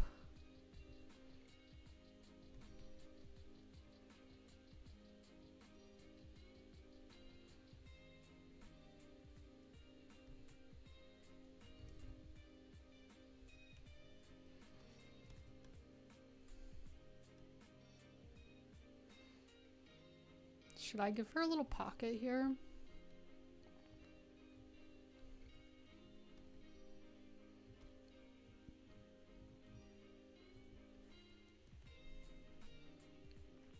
This little bag can double as a little pocket in a pinch.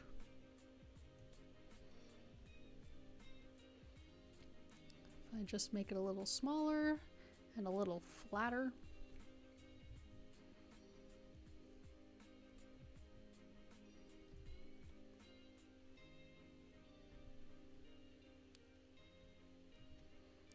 And then do a little bend arc here. The button gets a little deformed, but oh well.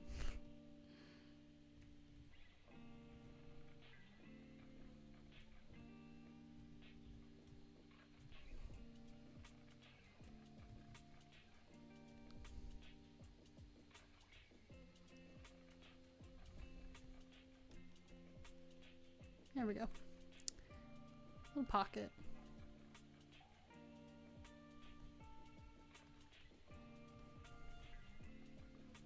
Make it the same color as your pants.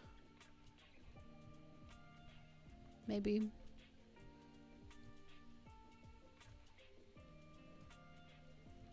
There. All right. Cape.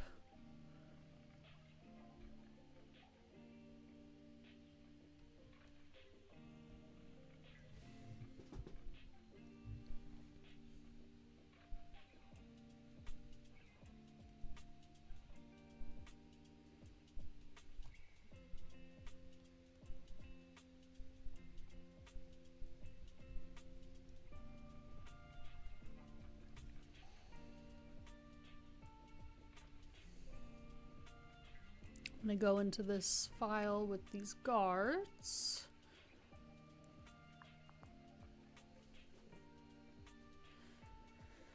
Maybe if I can remember where it is.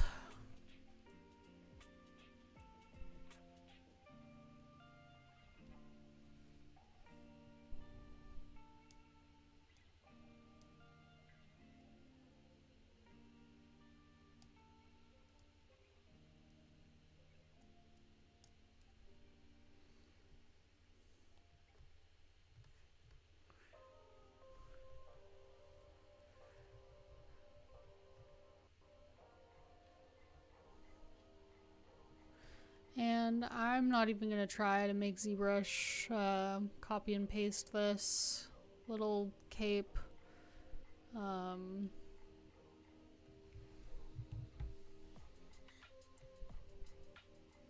don't know why it's not wanting to do that today, but it has crashed every time I've tried to copy and paste a subtool, so we're just gonna let it do its thing.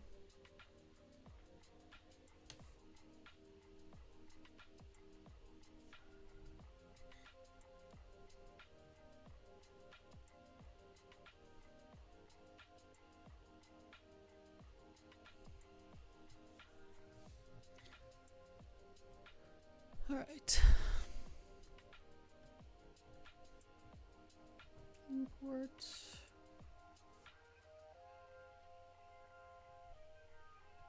Cape.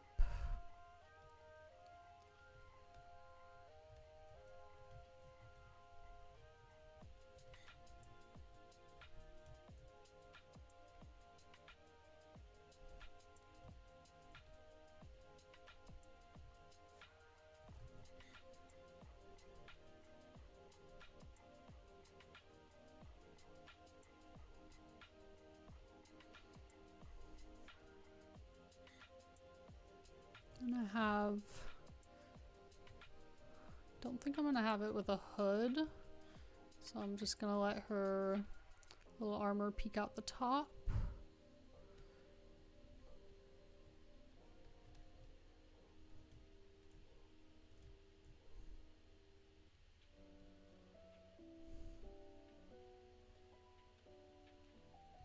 Yeah, I like the cape. What do we think of the cape?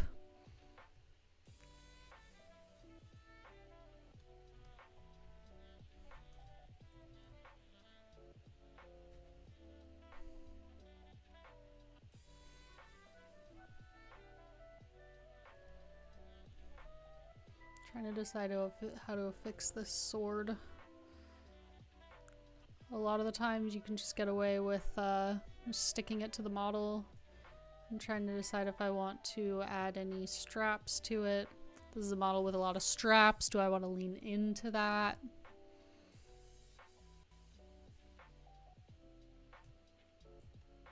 I might just do a little...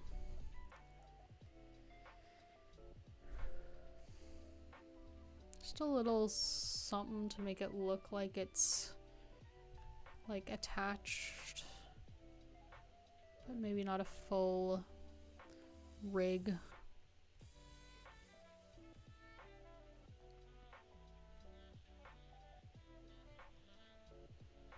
There. I can texture it later.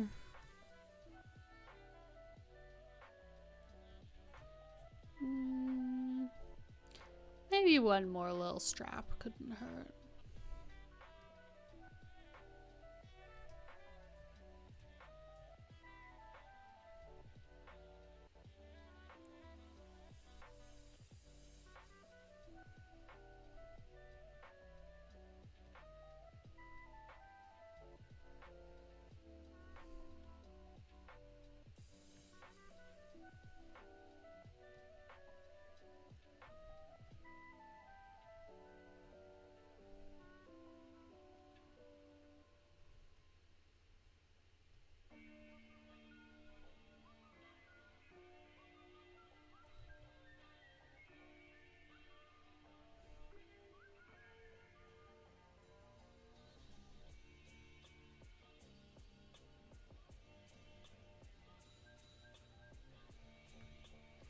And then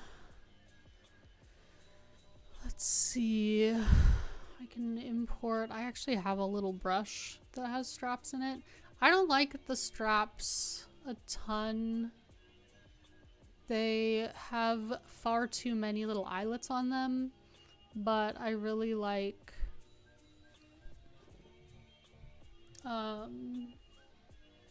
these little hardware fixtures that it has.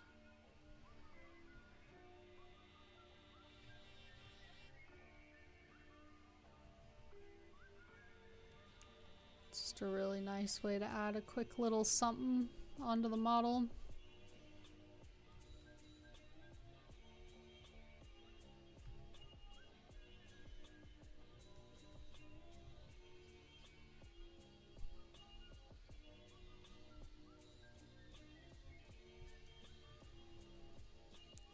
And then inflate the poly loop to make it look like the thing is attached to it.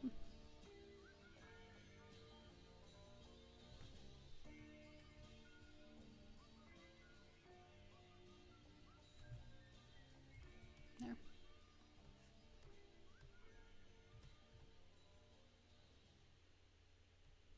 That's pretty good, I think. Make it a little thicker though.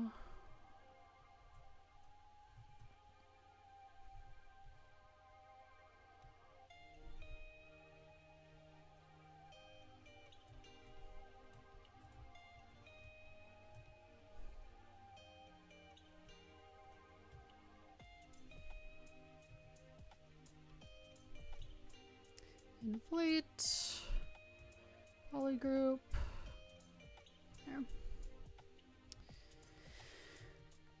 Make it printable, challenge impossible.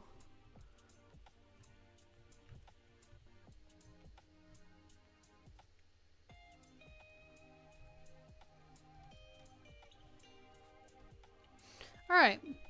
I think the last thing I'm gonna do today is this vestment over the front of her. I think I mentioned before, but I'm gonna keep it pretty light on the decoration. Just so that when people paint it, they can impose whatever deity they see fit upon it. So I just want to give it the shape, maybe give it a little border, so it looks like a finished material.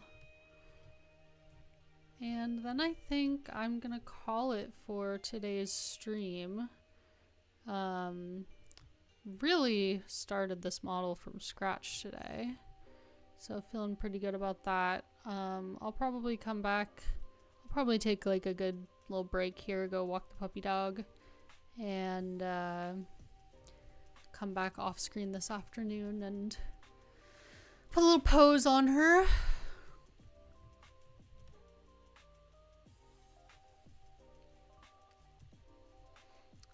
Finish her up. I'm really happy with how this model came together though.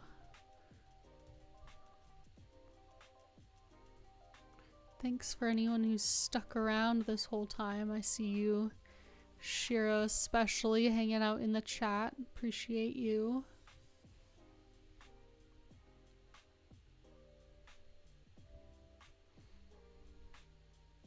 Come on, don't be like that. There we go.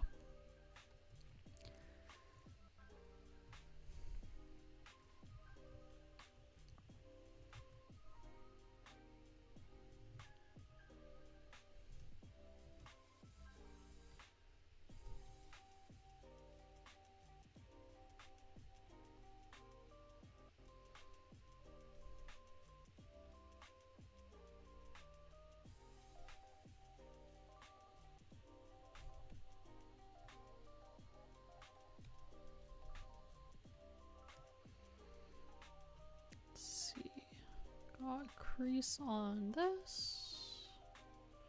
That looks good. Do one here, but not like that. Just this edge.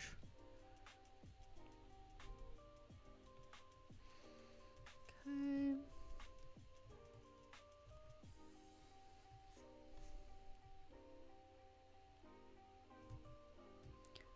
Actually, partial.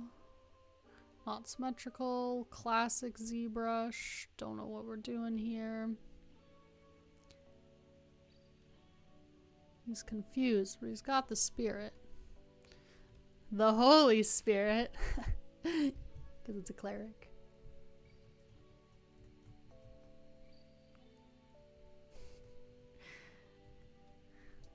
I'm tired, y'all.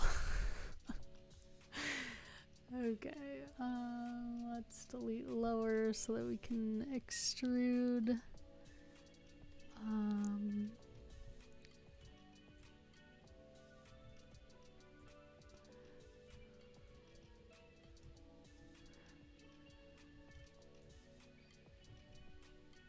Nice, thank you. Oh my god.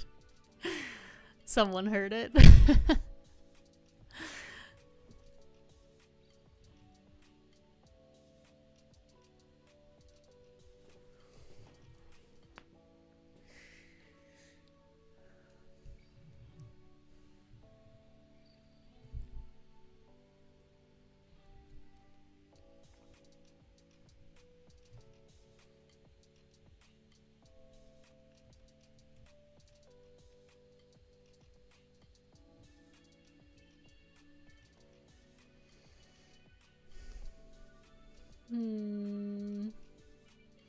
Kind of wondering how I want to do this topology.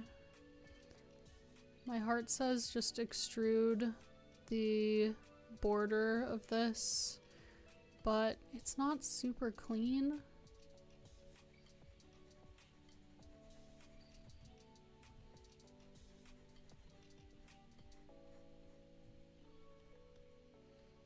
What happens if I remesh it?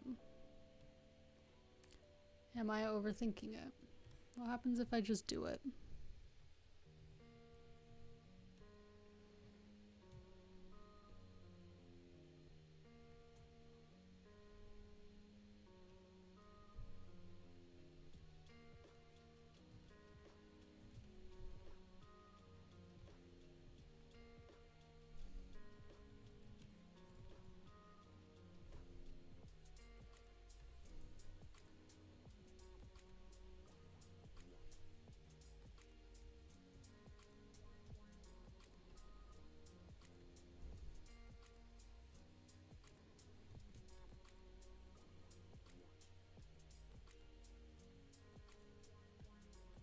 See, this part right here I just hate.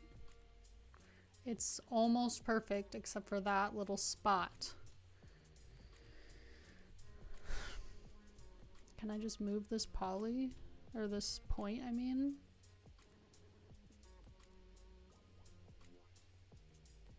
Just kind of fudge it.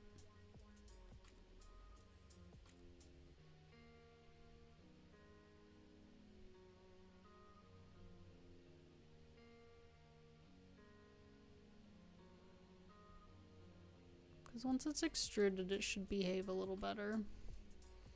Okay, we're gonna try that.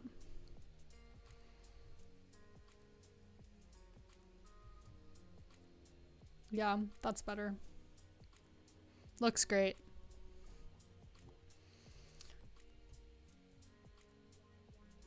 Oh, I was gonna fluff out the braid for Percy. I'm gonna do it later.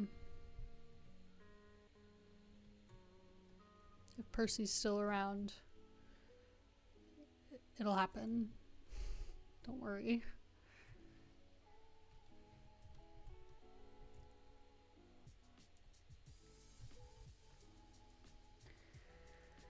Let's see. I'll make this kind of the same color as her eyes.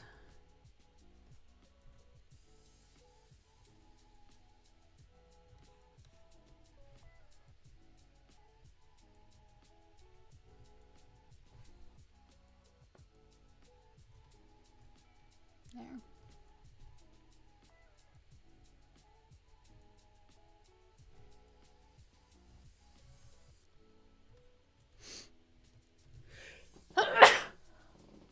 Oh, excuse me.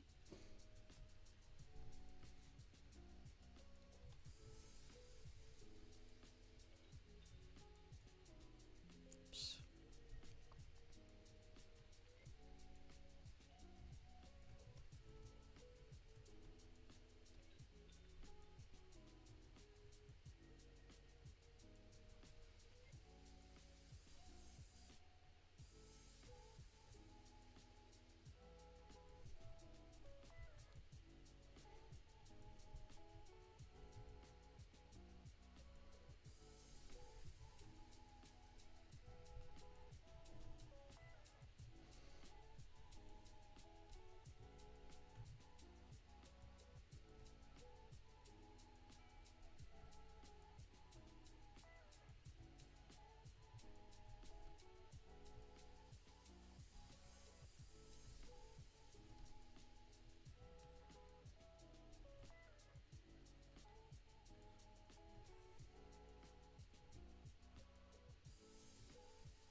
I might go in later also and fix up her nose a little bit. I think looking at it right now, it's looking a little bit less deer-like when it's got no poly paint on it.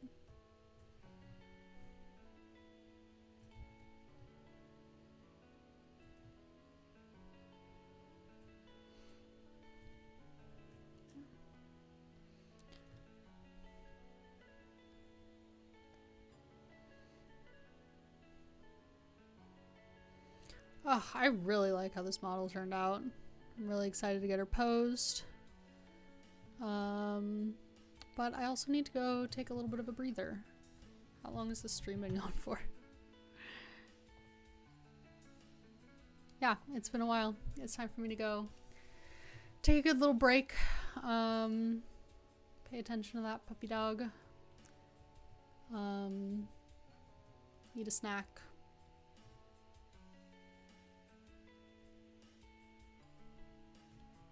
Have a little sit. Think about what I've worked on. And, yeah, decide what other little things I want to do here. Obviously, I need to fluff out the braid. I told Percy I would. And they're, of course, right. As they always are.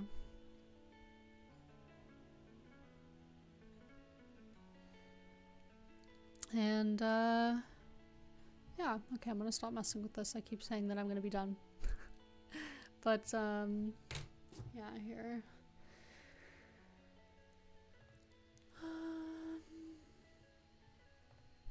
Yeah. Thank you to anyone who stuck around. I really appreciate you. Thanks Shiro and Percy for hanging out in the chat. I really appreciate you. It makes my day when I'm streaming and someone's here chatting with me. So thanks for that. And yeah, I'll post this lady when she's done, which hopefully won't be too long. I'll post some pictures of her. And yeah, so thanks for hanging out. Appreciate you. And I will see you next time.